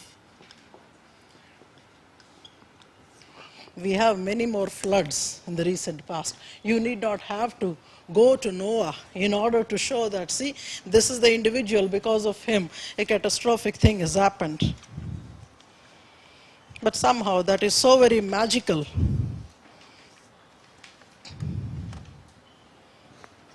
Let me take you to the next phase. So this is here we see that creationists are slowly getting merged into the so-called naturalists.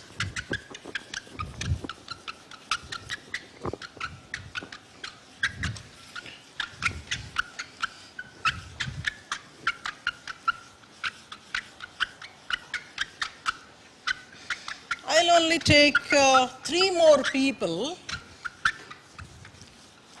in the later part of Darwinian ideas.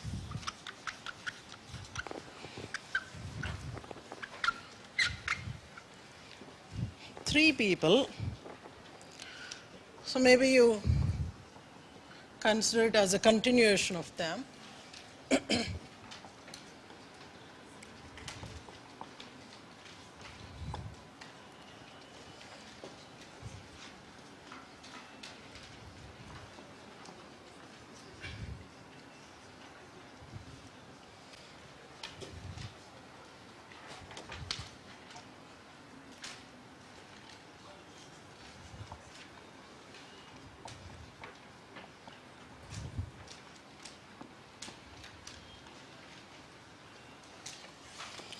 Those are the three people.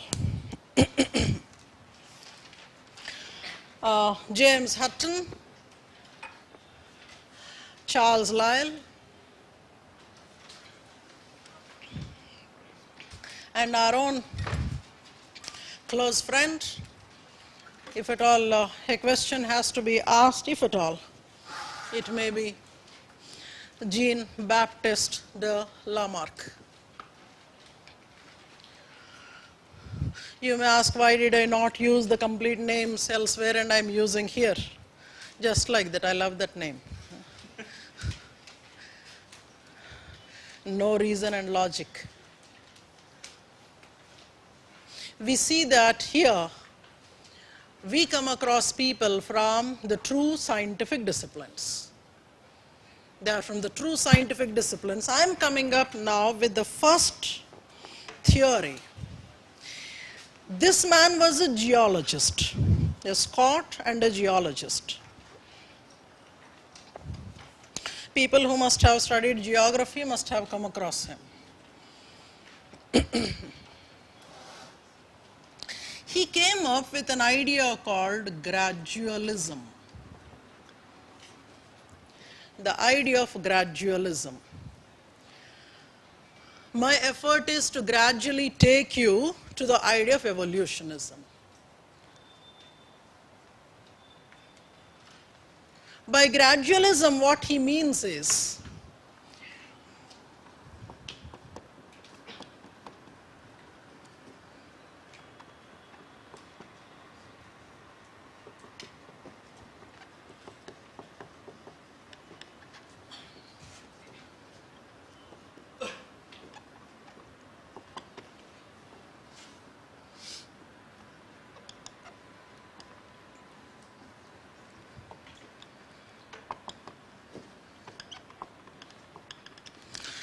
the existing species or entities or biological forms are the result of currently operating mechanisms. I repeat, don't go by the beauty of my writing, please. The existing species or entities or biological forms are the result of currently operating mechanisms.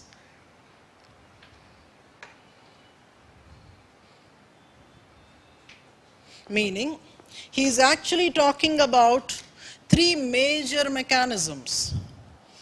The three major mechanisms. One is volcanism, erosion, and floods. Volcanism, volcanic activity, erosion, and floods, they make what is the current of any species, any biological entity, or any kind of ecological forms. But if you go close into his writings, he is mostly focusing on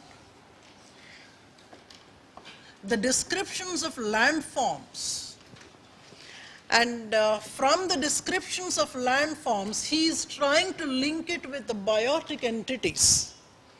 So his focus is on formation of abiotic entities. And due to the influence of abiotic entities, how biotic entities are getting established or changed, that forms the crux of his writing. Yeah, there?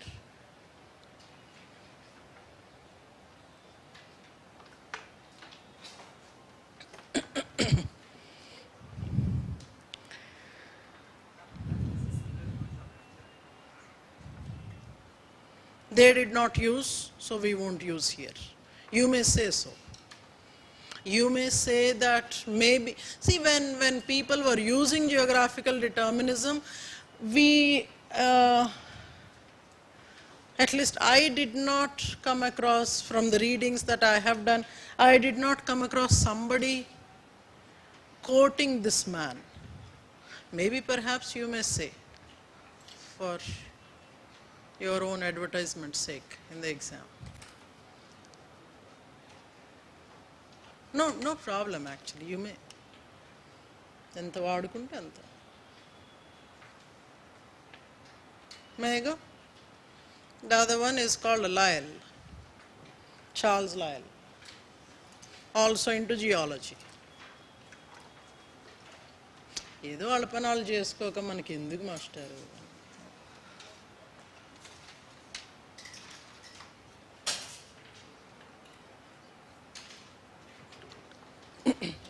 He comes up with what is called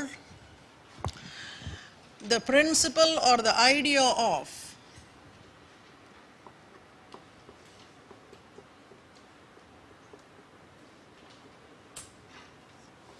uniformitarianism. That's the right spelling. No scribbling done. Uniformitarianism. Some names are like that, you know. When people name their children, they should name in such a way that others can call them. Very difficult. But I have my own friend, very close friend, who had named his son Seven Hills Reddy. This is a very popular name these days. Seven Hills Reddy, very popular name. Edukondalu, Edu is 7 hills. So Edukondalu. So, I mean, yenta frustration lo unte matram. So first time when I had gone there to meet them after many years, an young fellow from the neighborhood was coming and calling this man, 7 hills, come here. I said, what? Then he said, that is his name, 7 hills. Pichi parakashtu cheyadam ante ade. Pichi is madness. Uniformitarianism. What he says is,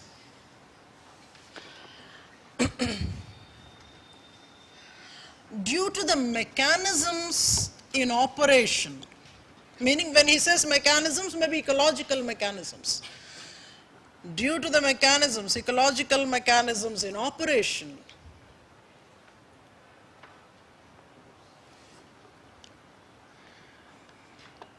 the biological entities and processes are balanced out. బాగా చెప్పాడు. ఏం చెప్పాడు కదా.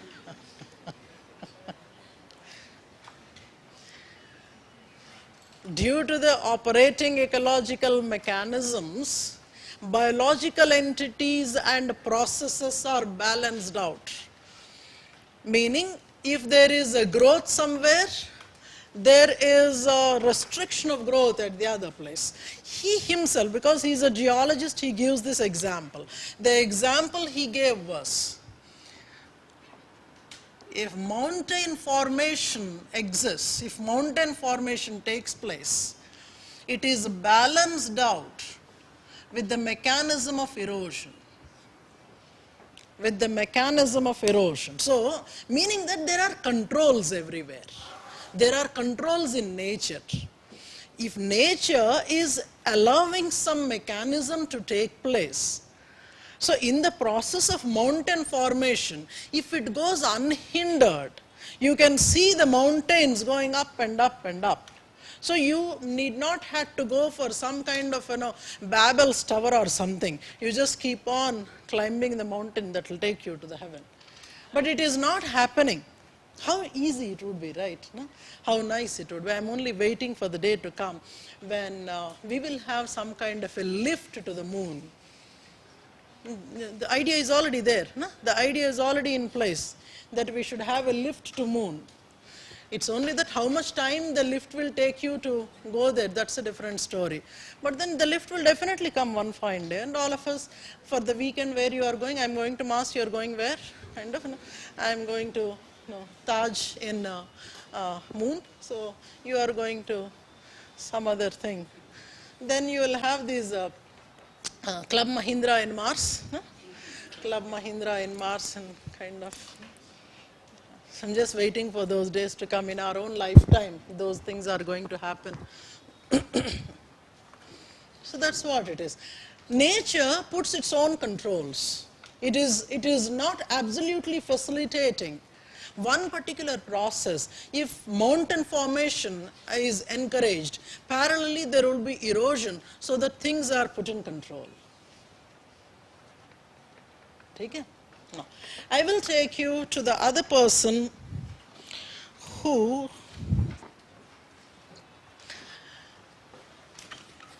is one of the very big heroes of our syllabus, though the hero was rarely asked in the exam.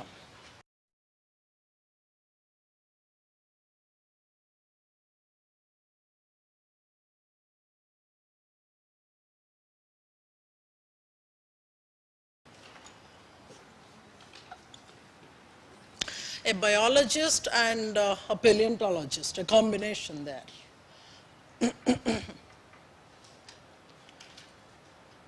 He was the one who came up with different kinds of ideas. You can parallelly look into your booklet as well, and I will show you some pictures from him. Not his, but not interested in him. I'm putting the popular pictures from him.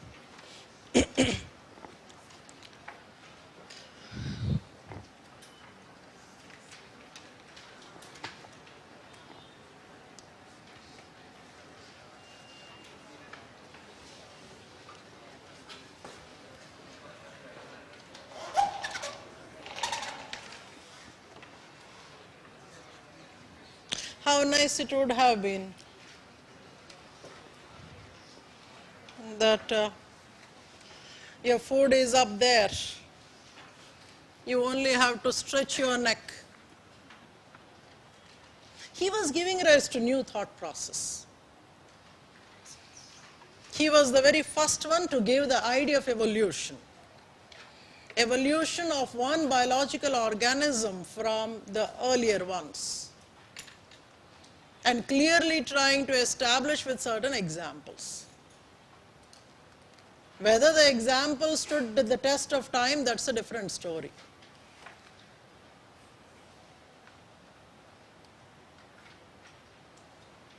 He explained the word descent in a particular sense.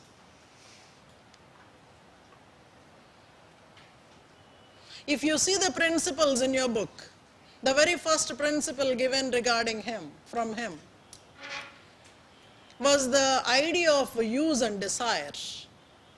The idea of desire. If there is an internal urge, you would produce what you want.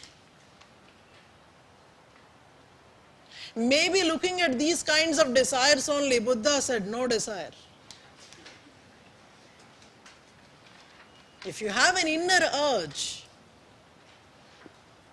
you will gain those biological capabilities. Secondly, he links it with what is called use and disuse.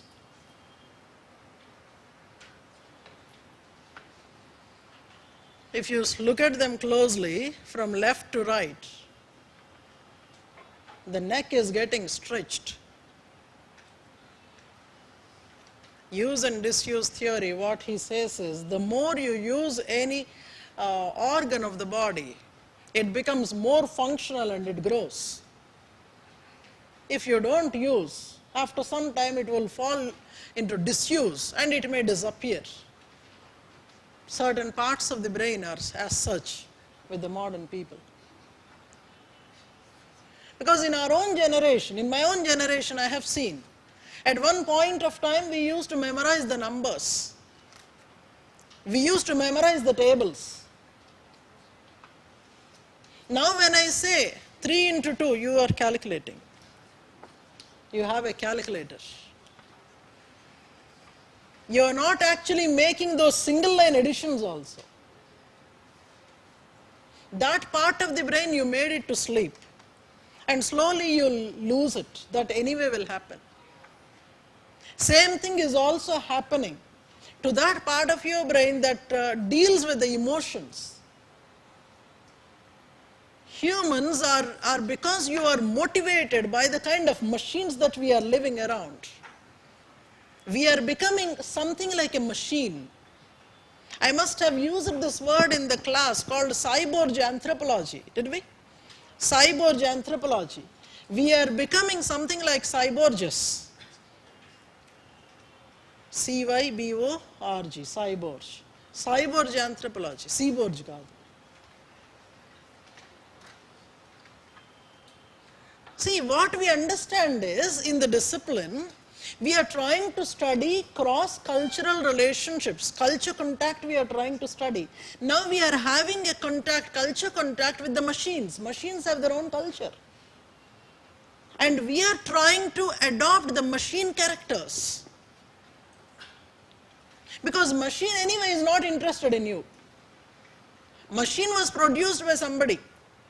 Based on how it is produced and how it has to operate, it is operating. You are entering the machine world and trying to be a part of the machine world. That's what you are doing in all those game zones. Adedo antaru. Emadi? PUBG. The funniest part is, people actually shock me. I don't know, I said this to you. In my friend's apartment, when she said that the son had gone down to play, I just wanted to see what was happening. I go there, boys are sitting in a circle. I thought, oh, something interesting is going on. Everybody is having, and then everybody is playing, kya kar rahe is pe khel rahe. In order to do this, ide nokkadam inke undi. So you are actually losing parts of it. He says, use and disuse. When he said, people laughed at him, but I think that is very much true. But the only thing is the kind of examples that he must have given, they did not do well. Use and disuse. And that is where he gives another idea. Another idea that he gave was, let me give that to you. So those are the 4 ideas he gave. Use and disuse. From the environment, spontaneously organs are formed. So nice. You do not know to swim. Accidentally you had fallen in the middle of the ocean. You have a strong desire of getting fins. And because of the inner urge and environment cooperating with you, there's an environmental pressure. You suddenly developed fins and you started swimming.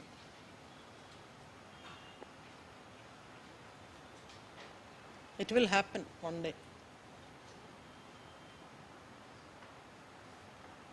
One other question people generally ask is, how is to remember so many things? You have an inner urge, sir. The capacity of your brain will automatically increase. That's what you do in yogic mudras. Hai? In yogic mudras, what you do? నీకు ఏది కావాలో గట్టిగా అనుకుంటావు. గట్టిగా అనుకుంటే అయిపోద్ది కదా. ఆయన కూడా అన్నాడు కదా సినిమా, గట్టిగా అనుకో అయిపోద్ది. How nice it would be. Whatever is your innermost zeal, innermost desire, just because you say it with that thumping noise to yourself and to the nature, nature will automatically give you. See, the problem is, he must have given those examples looking at some of the things that he is observing. And you have the last one. Whatever you have acquired, you will pass on to the next generation. I always had this. in mind. How nice it would be. A mother must have learned certain things. I mean, the moment the child is born, whatever knowledge she had accumulated with that knowledge, if the child is born, it would be incremental rather. The UPSC itself is not incremental. You have gone up to the interview, again you are starting with the preliminary. This was another dream people had. Why should I be passing the preliminary? When you say preliminary, after all it is preliminary. I have already qualified. There should be only one time qualification exam. Maybe you give the validity period. Maybe you have the validity of 3 years or so. Within these 3 years, even if you are not writing the prelim, you are deemed to have qualified for your main exam. How nice it will be. But no. People may say, why don't you do it for mains also? Huh? Chilipi. End of. So those are the examples that this man had given. Popular story is the giraffe's story.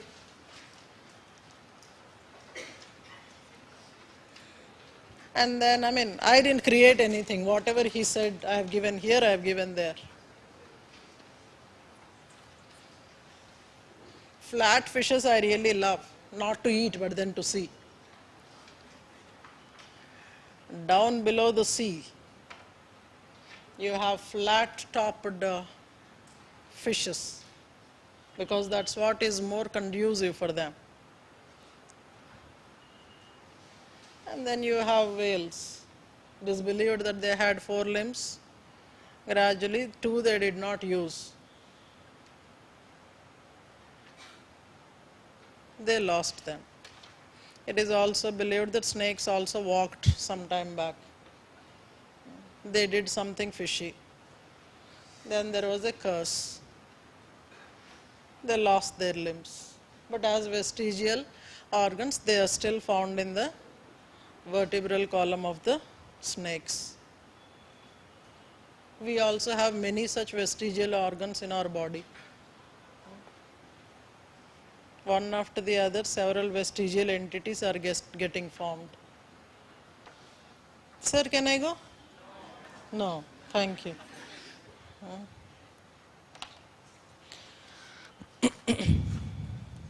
Because you have looked at Lamarck. So he was talking about this inheritance of acquired characters.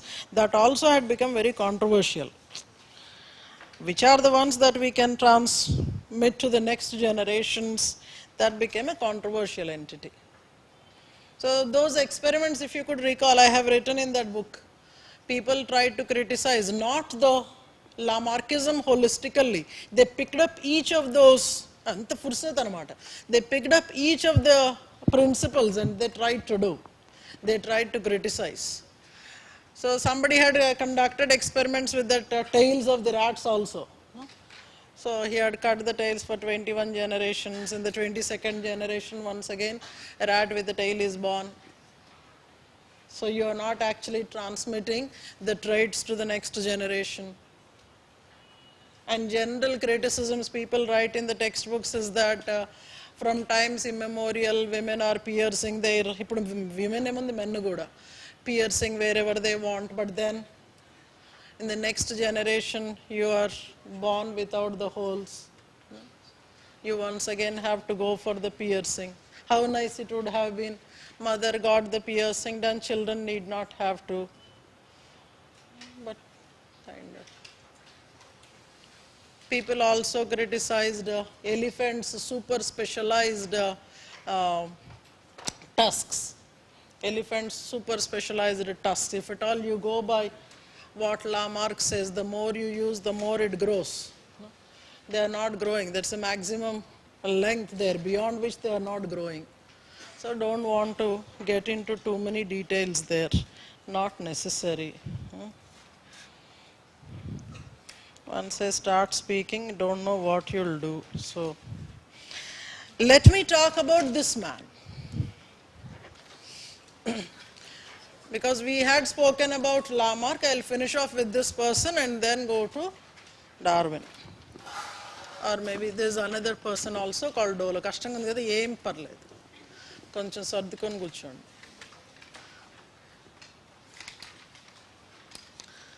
Cope,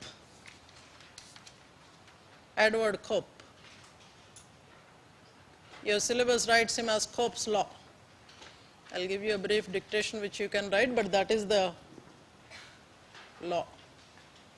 He is a neo-Lamarckian thinker.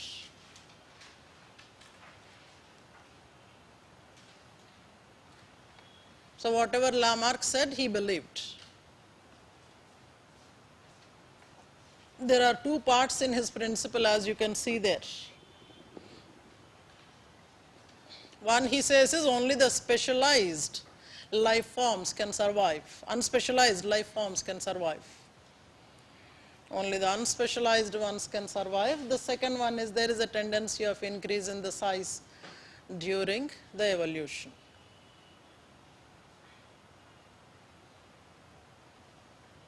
These are all for small 10-mark questions, sir, all these.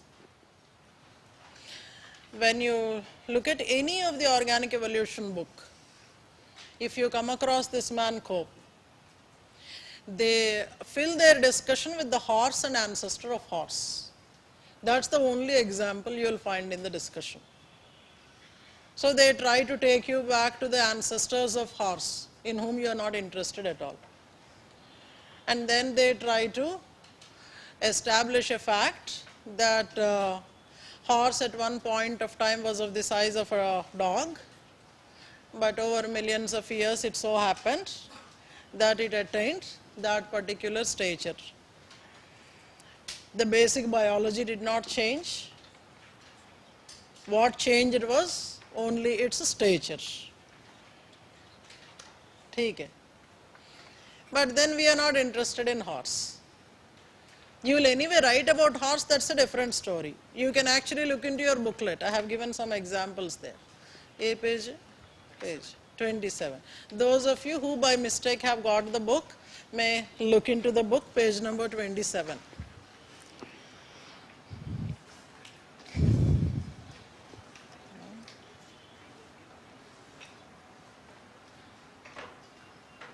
So these are the people who came after Lamarck. In between they have seen Darwin. So these people were trying to re-establish the ideas of Lamarck, and then tried to strengthen the ideas of that man with a more rigorous list of references and examples. So they were sticking. Similarly, you have neo-Darwinian people also. But for some reason, I don't think we'll be doing that in the class, but a neo-Darwinian writing from the social Darwinism I will be doing. ठीक है? Now coming to this man, write a brief note on Cope's rule. Cope's rule. Based on the basic Lamarckian ideas,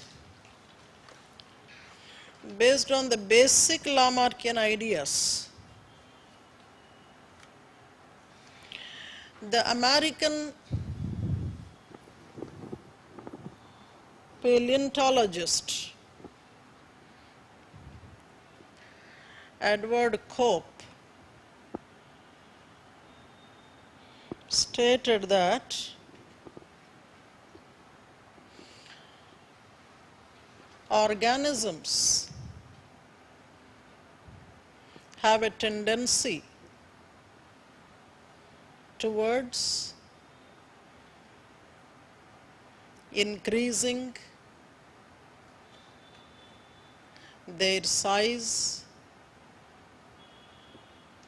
during the course of organic evolution.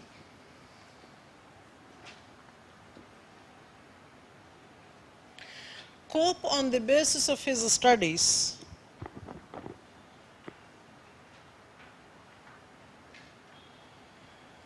among the fauna of North America,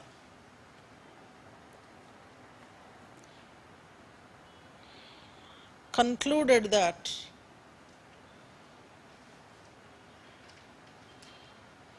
the earliest fossil primates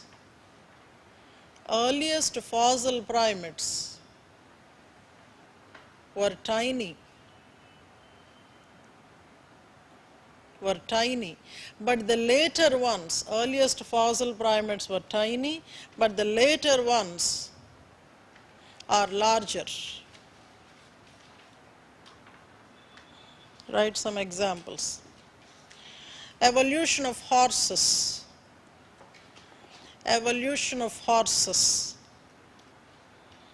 Secondly,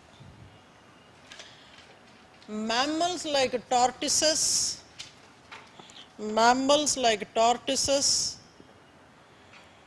and crocodiles.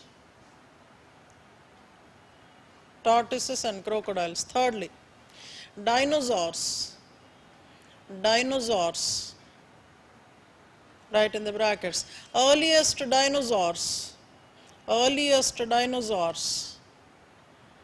were smaller, bracket close. Take some note on functionality of Cope's rule.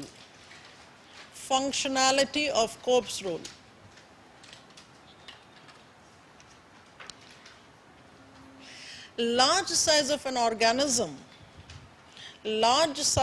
organism offers certain advantages,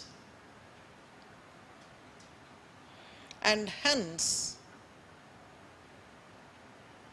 organisms nurture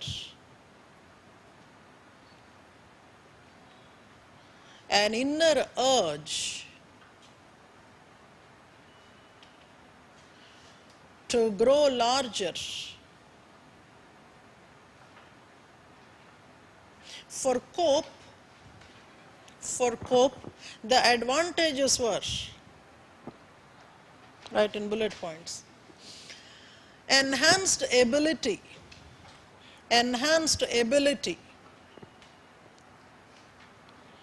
to avoid predators,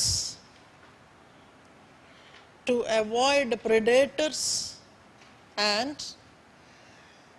increasing capability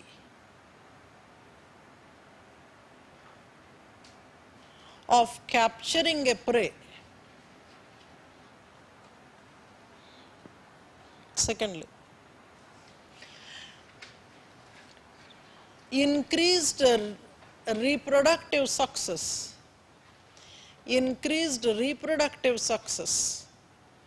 Thirdly, improvement in efficiency to handle extreme temperatures.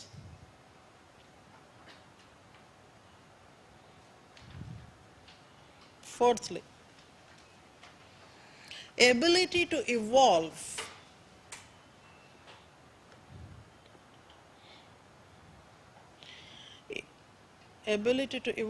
into a carnivorous entity,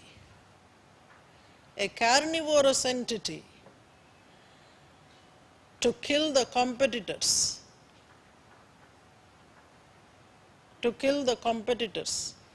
Right in the next paragraph. Cope's ideas, though were an extension of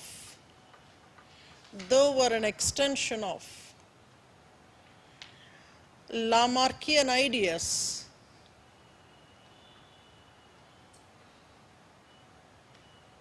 became controversial, especially in relation to the arrival of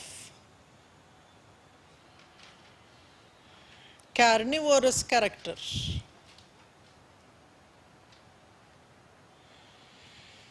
Certain exceptions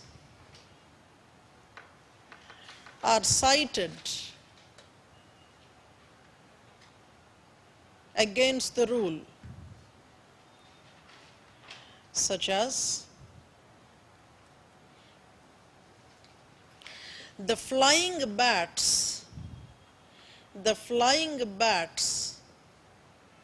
across the evolutionary line seem to have reduced in size,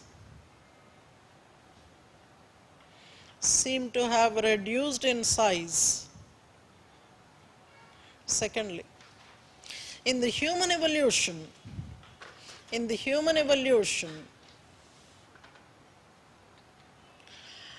though the general rule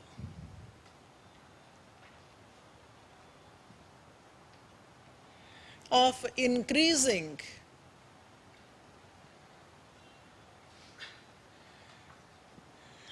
size was noticed,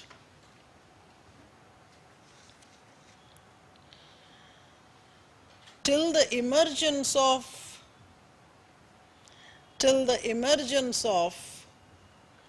Neanderthal, the post-Neanderthal evolution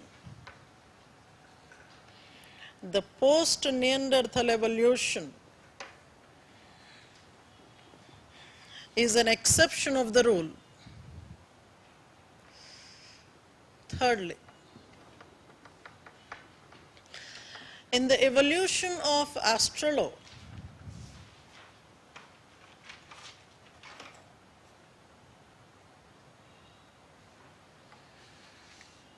the gracile Australo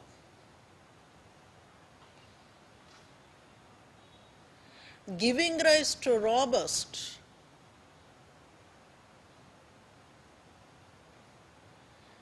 proves his point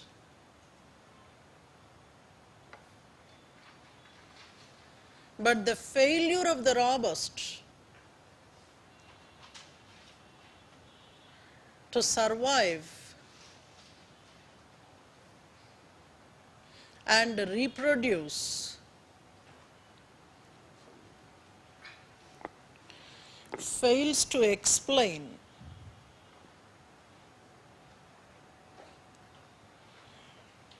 the rule. Sir, there is one other small rule that your syllabus talks about called the Dollo's rule. For the timeline's sake, I generally give them in order to locate in which period of time, before or after Darwin they are. In order to do that, I give the timeline. So you cannot forget 1859, the book, the year when he had released the book. So he was just born. 1859 was the origin of species coming up, and 1857, when we were fighting the British, he was born. That is the rule. So Dollo's rule says evolution is irreversible and irrevocable. Evolution is irreversible and irrevocable. Not all of them, but he says the structures that are formed in the evolution, the vital structures, they cannot be reverted. Once you have passed off a stage, you cannot go back. Makes sense. How many times you must have thought, I go back to the childhood, do all the kinds of stuff again, but don't get beaten. This time you want to be more intelligent. Same thing you'll feel after 5 or 10 years of time. Go back, chose not to marry. Even if I do, I'll be more intelligent this time. But you'll be much more whatever. No U-turns are in evolution. Look at that. You have gained certain features. You have come off the time. But then the contemporary evolutionists They are trying to write the later part of the humans as well. That's a popular picture these days. You are once again going back to be a quadruped. That is the reason why you should actually not to forget to walk. Most of the time we are there on the couches, on the work chairs. Our posture actually, I truly can imagine that maybe a couple of decades from now, our walking postures are going to change. They'll be very typical astrolo postures. You are actually walking in a sitting style. Can you imagine? You are walking in a sitting style. All of you are actually walking like that. And your hands are like this only. I love that posture. So just imagine on the road when people are doing, kind of. Everybody in the same posture.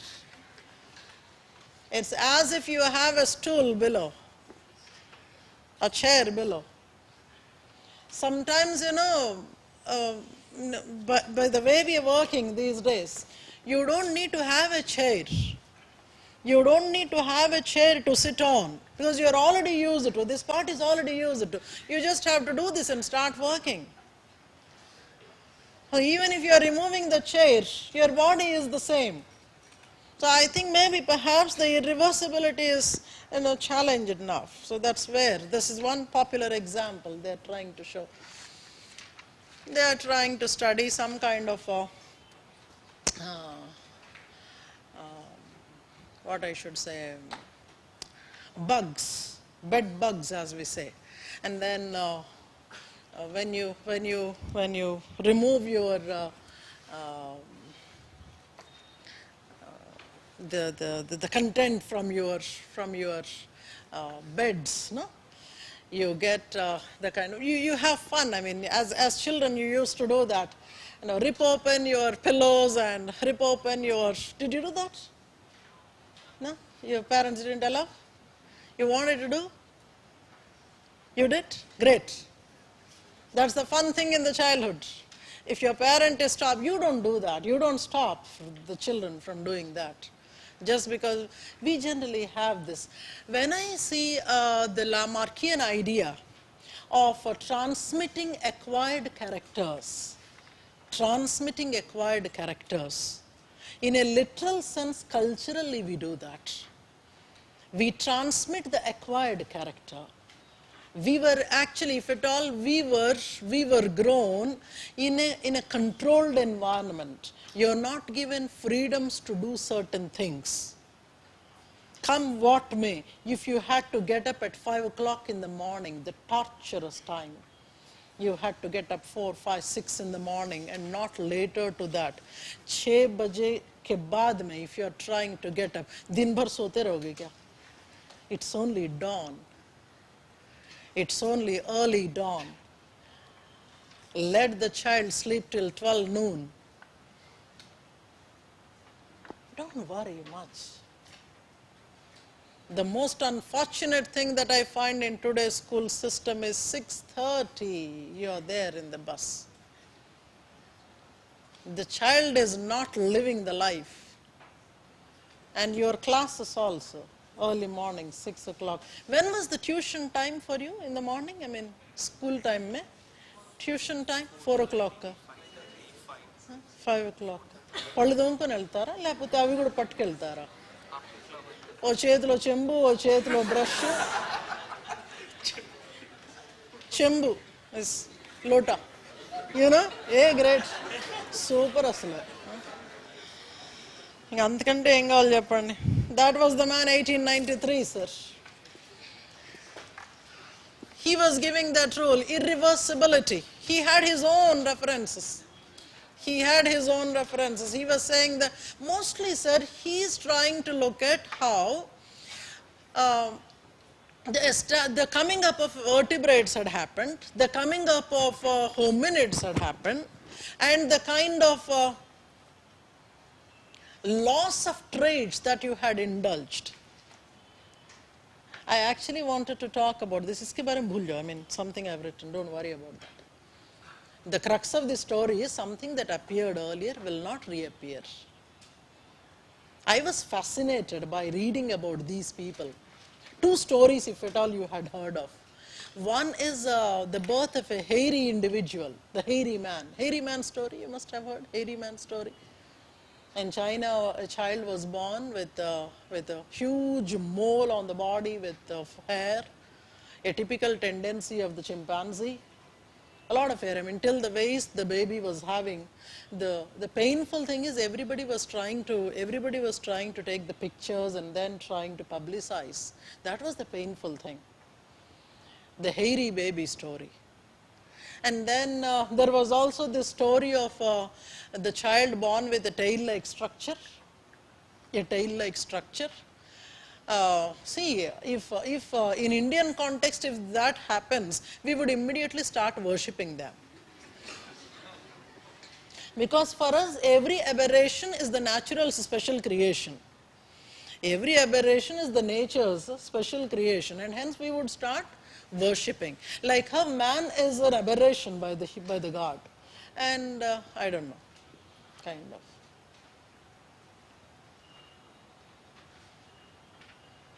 ఇది రాస్తున్నారా రాస్తున్నారు natural selection is to blame but ఏమన్నా కానీ అబ్బా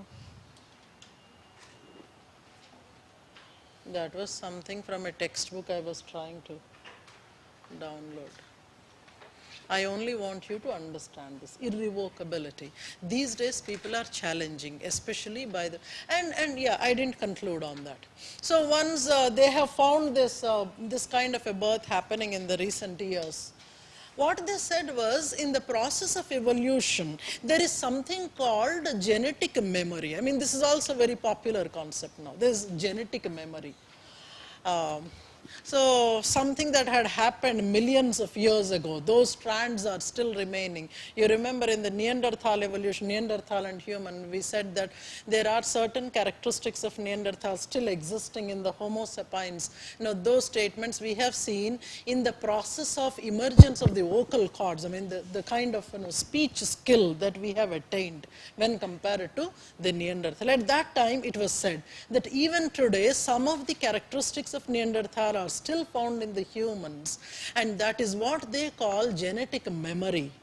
But then that will not last for a long time. That will not last for a long time. In the process of growing, the child will actually see that the vocal cords are coming down, and then you are having more amount of space and all that. Now here, in an aberrant form, there is a reoccurrence is happening. Somewhere maybe a kind of reverse mutation is happening, and the trait that was existing some millions of years ago or thousands of years ago, maybe that is reoccurring in the individuals. Most of the work these days, the challenge of Dollo's rule is happening with the kind of new bugs that we are finding. In several of the European countries, Western countries, there is a practice. I mean, we are also trying to adopt that these days. Carpeted floors. ఆడేదో వేసుకుంటాడు అబ్బా, వాడికి శుభ్రం ఉంటుంది కాబట్టి ఆడు వేసుకుంటాడు. But the kind of climatic conditions, the kind of pollution levels that we have in India, if at all you are not cleaning your floor for a couple of days, you feel miserable. That is the reason why every day you do this. You go to the West, you may do it on a holiday. That may be sufficient for you.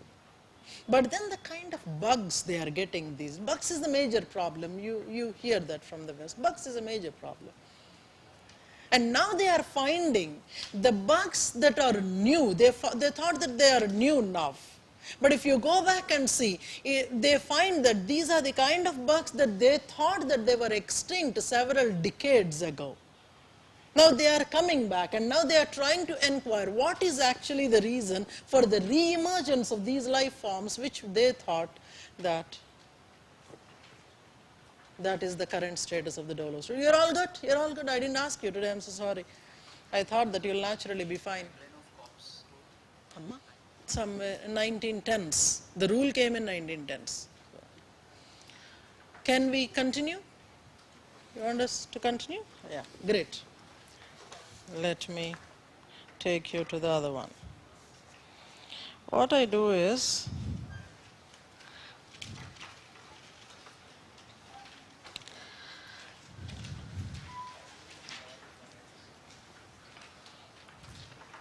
I try to present to you in a very brief way what had happened to this gentleman before and after the Beagle.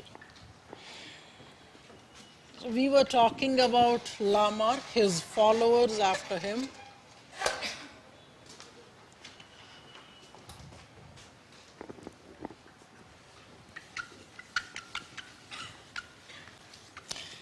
Each of us have got our own watershed event or our own watershed years in life. I'm trying to bring to you different ideas of this man.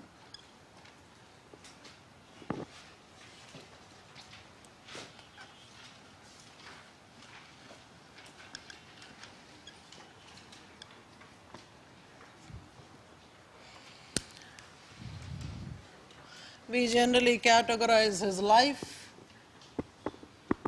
before and after. Some people actually make it before, during, and after also. So maybe perhaps I will try to, you know the year 1831, the December 27th, he had started his journey. And during the voyage, he was actually doing the three things. One was visit the ecosystems.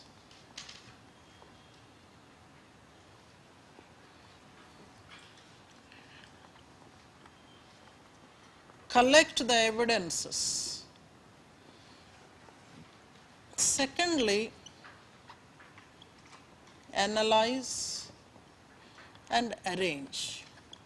What you should understand is this is only a collection phase. Arranging them maybe perhaps based on their timeline, their commonality of the features, etc. But there is something more that he was doing. Study of some of the interesting people. One, of course, was this man.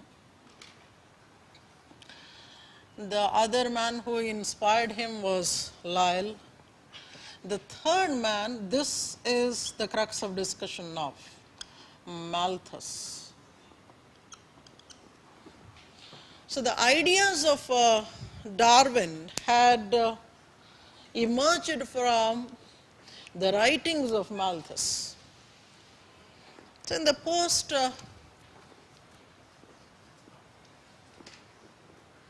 voyage period, he was trying to write, publish papers and all that stuff, and as a part of writing, he also was giving his own theoretical frame.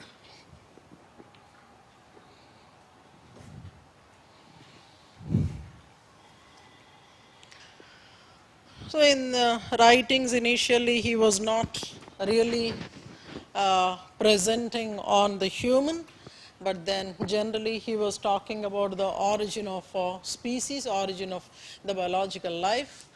But in the later part, after a lot of persuasion by the other people, he had written on the origin of man. It's so very dramatic actually. He didn't want to publish his ideas on human's origin. Some friends are like that. They play foul with you. They push you to do things so that the rest of the world would start blaming you, criticizing you.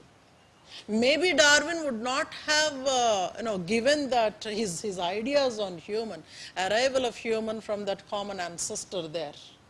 People easily started finding fault and different kinds of interpretations they gave. Though Darwin never said that we came from the apes, we came from the monkeys, people immediately concluded. The only thing he said was that we all came from one common ancestor. And that common ancestor is millions of years old. I mean, somewhere a common ancestor for all the life forms, as we have started our discussion. And in the process, maybe in the near past maybe, the ape ancestors and human ancestors might have had a common ancestry. And suddenly what people try to do is they eliminate the statements midway through. You remove the context. Many times this happens. No? We give statements in a particular context. Contextually you will have to understand. ఏదో నేను మాట అన్నానని మిగతాదంతా వదిలేసి దాన్ని నువ్వు తీసుకెళ్ళి publish చేస్తే బాగోదు కదా. You will have to understand in the particular context. That is the problem.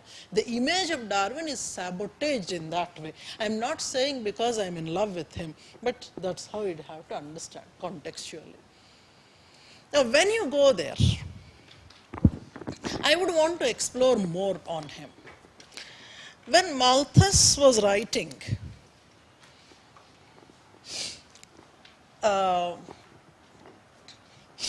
he was, of course, a naturalist,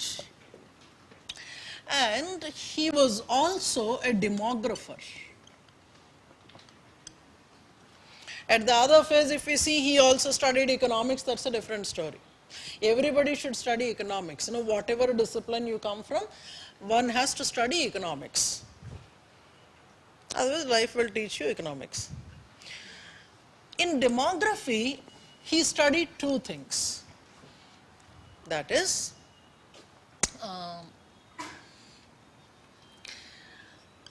numbers of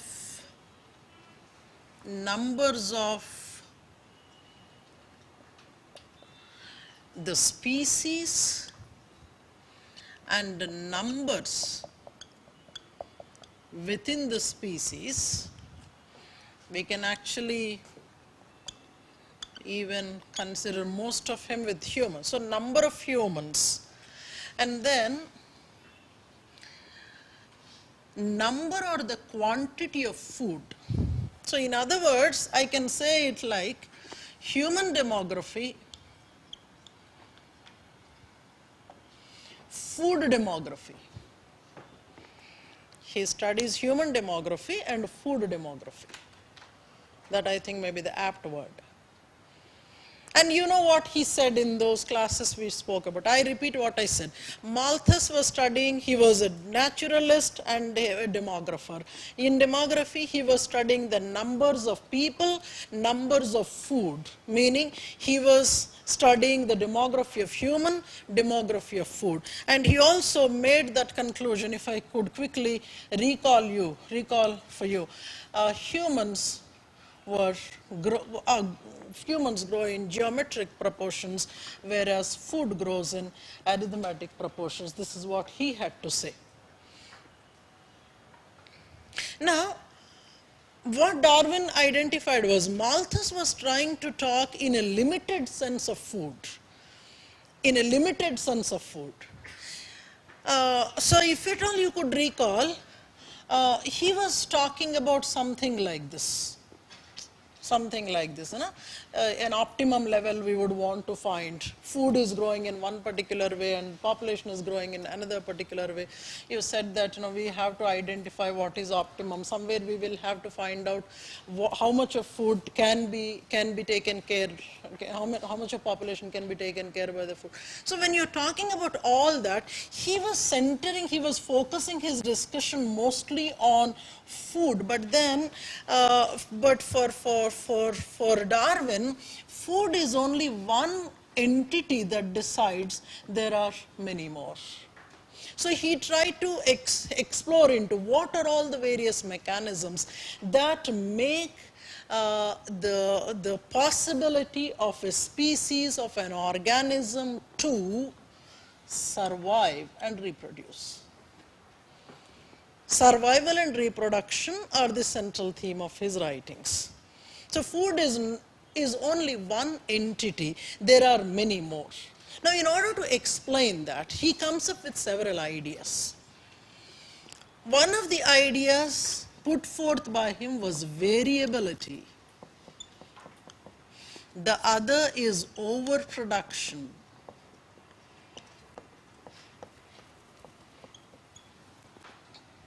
When he's talking about this, every individual species and individuals within every species have got their own individual character. They have their own individual character, individual capabilities. I repeat what I said. We are talking about the core of Darwinian ideas that have emerged from various influences. One of the highly influential writers of his time was Malthus. He wanted to extend the demographic ideas of Malthus and wanted to show how evolution was happening. In order to show the evolution, he is talking about the scarcity. He says that the struggle is real. You have to struggle. And in order to approach to that, all this is happening, he says, there is something called variability. Every species and every individual in each species have got their own special character. When he says special character, he means the ability to survive. Because whatever may be the species, there is always a scarcity. The scarcity is real also because there is overproduction. These are the basic assumptions he is making, sir. Every species multiplies in an unlimited way, which is more than what the ecosystem can support. You're there. I'm trying to bring it into as simple terms as possible. For Darwin, there are two basic assumptions. There is variability of the species, variability of the individual. There is overproduction. All the species multiply to an extent that is unsustainable for the ecosystem. And because there is the overproduction, there is always a struggle. Okay. In that struggle, so we have already reached that word here. We have already reached that word here called there is a struggle.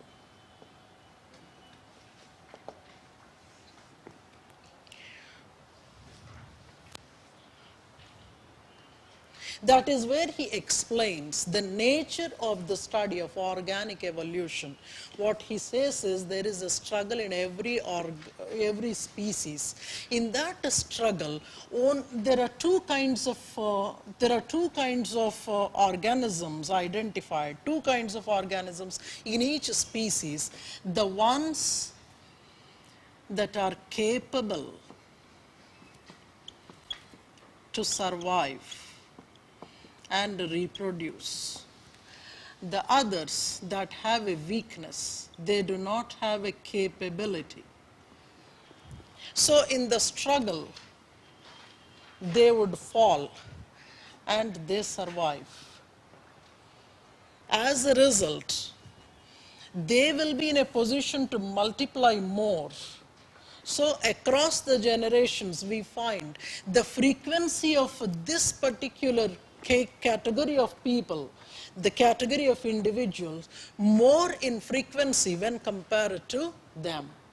It is not that in the process of evolution, individuals are changing.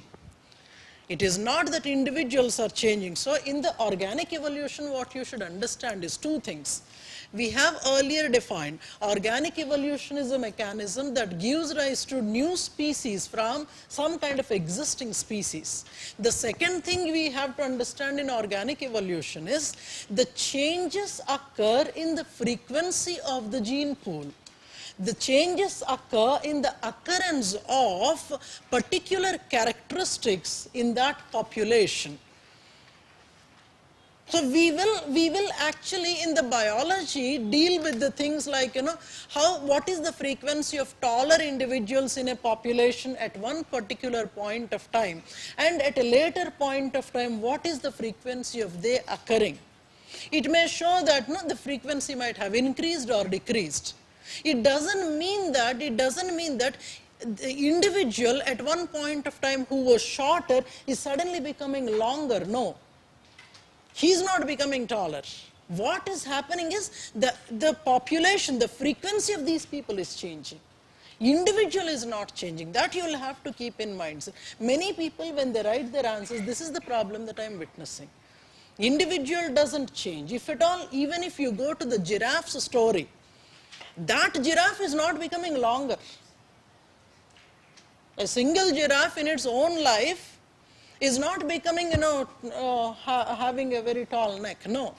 Over a period of time, we find the ones with the shorter necks couldn't survive. They couldn't give birth to more number of offspring. But over a period of time, the long-necked ones had better capability of survival and reproduction, and hence the survival. Am I clear? That is the second one, this given by Charles Darwin.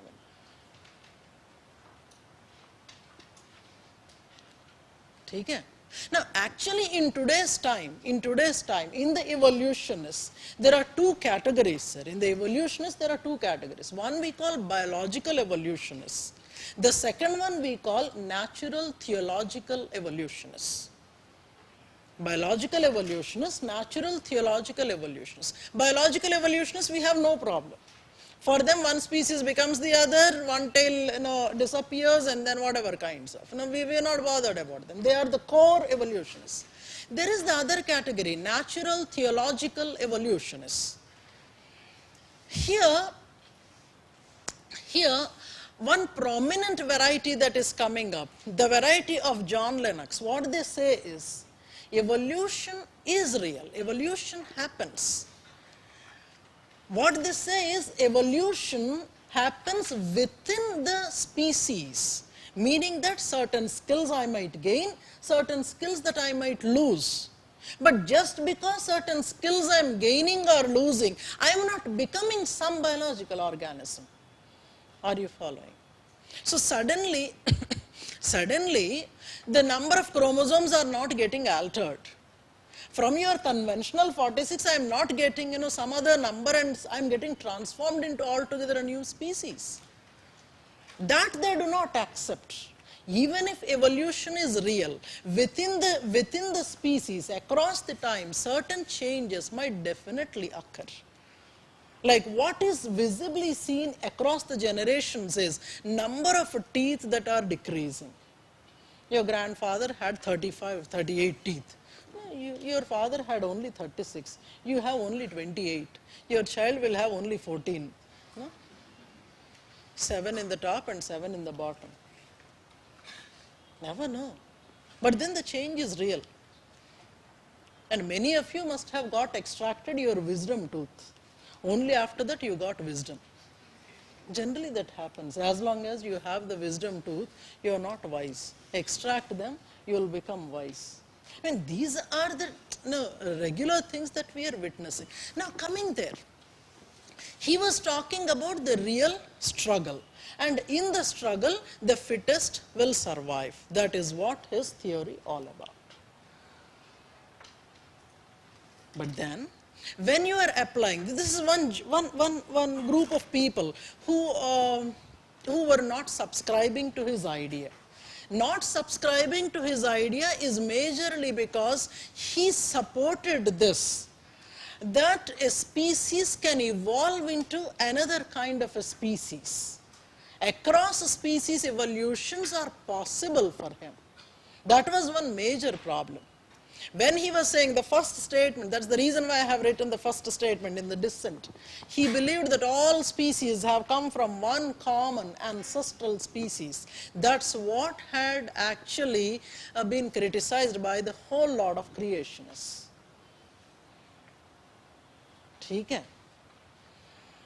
And then, when it is applied to the social situation, he met with a lot of criticism. He was of the opinion that there is a struggle. In the struggle, the fittest will survive, and he defines what is the meaning of fit. Fit is the ability to survive and reproduce. That clarity you must have. The basic other postulates, etc., I have given in your booklet as a run-of-the-mill kind of thing that you can go through. For me, what is important is the notion of social Darwinism. We will anyway be writing a bit about them, the particular thinkers, etc. First, you get the idea. Many people attribute social Darwinism to Darwin. He did not give social Darwinism. That you have to understand in the first place. He did not give social Darwinism. The Darwinistic ideas were applied to the social situations in order to show the weakness of Darwin. Darwinistic ideas were, are you there, sir? Are you there? Are you there? I hope you are there. అయిపోయింది కొంచెం కొంచెం మీకు ఓపిక ఉంటే రాసేసుకుని వెళ్ళొచ్చు. I repeat what I said. The idea of social Darwinism was not given by Darwin. It was actually the application of Darwinistic ideas to the social situations in an effort to criticize Darwinism.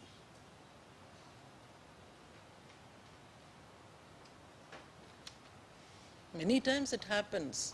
People who wanted to say, they said and they have gone. The rest of the humanity is fighting over what he had said. He has already reached heaven or hell. His duty is done. The purpose of Darwin was to keep us engaged, keep the humanity engaged for the centuries to come. And he was successful in that. If at all you are applying Darwinistic idea of survival of the fittest to the laissez-faire situation, government is not interfering. Everybody is doing whatever they want. If that is the kind of a situation in the laissez-faire society, if you are applying Darwinism, it should also do with the same kind of a wild reality that the fittest should survive. You shall not be bothered about the suffering, the weak and the meek, the poor. Because after all, Darwin said, survival of the fittest.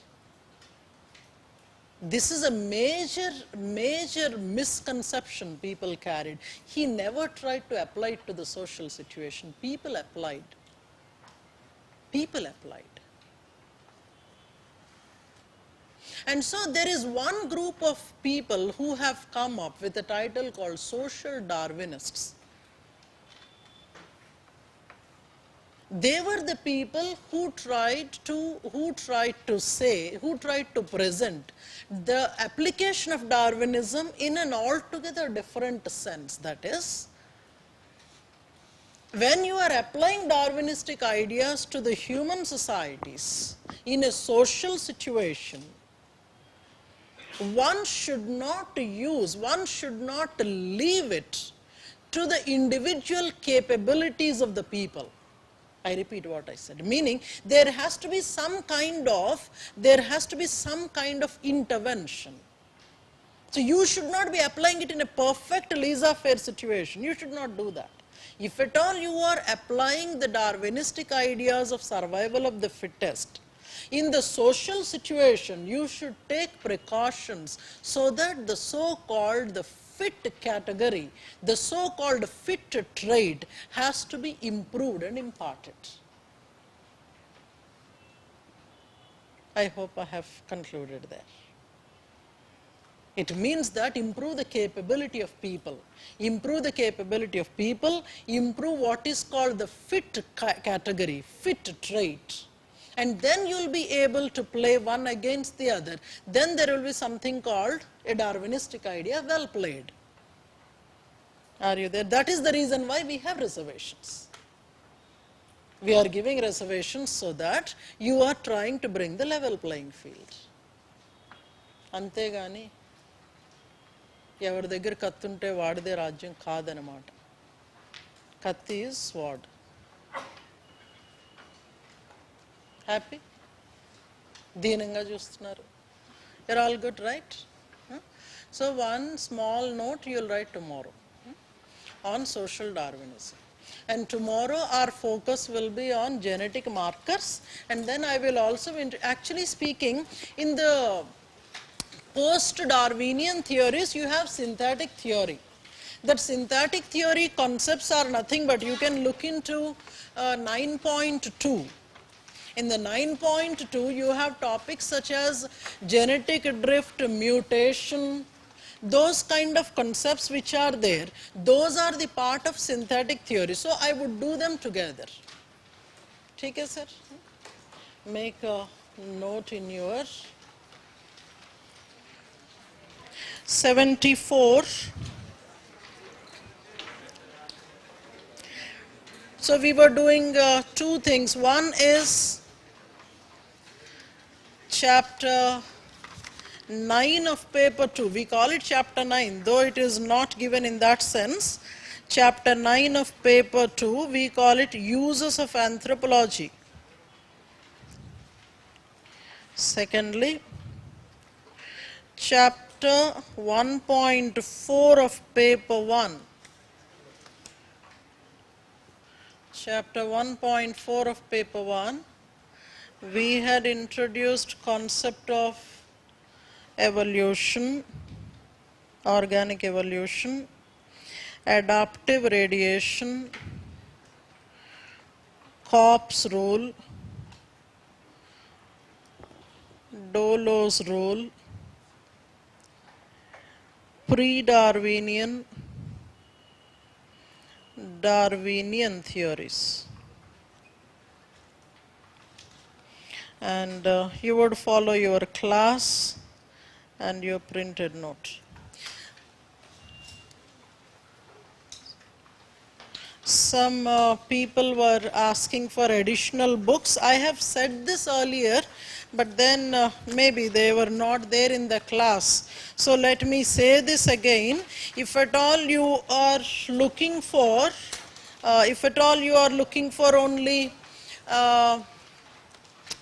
that 9.1 to 9.4, it will be Essentials of Human Genetics. I said this earlier, Essentials of Human Genetics by Orient Black Swan publication. And then you have the other book, Textbook of Physical Anthropology by Steen and Rowe. Steen and Rowe is all comprehensive, if at all that is available in the market. Have a great time. See you tomorrow.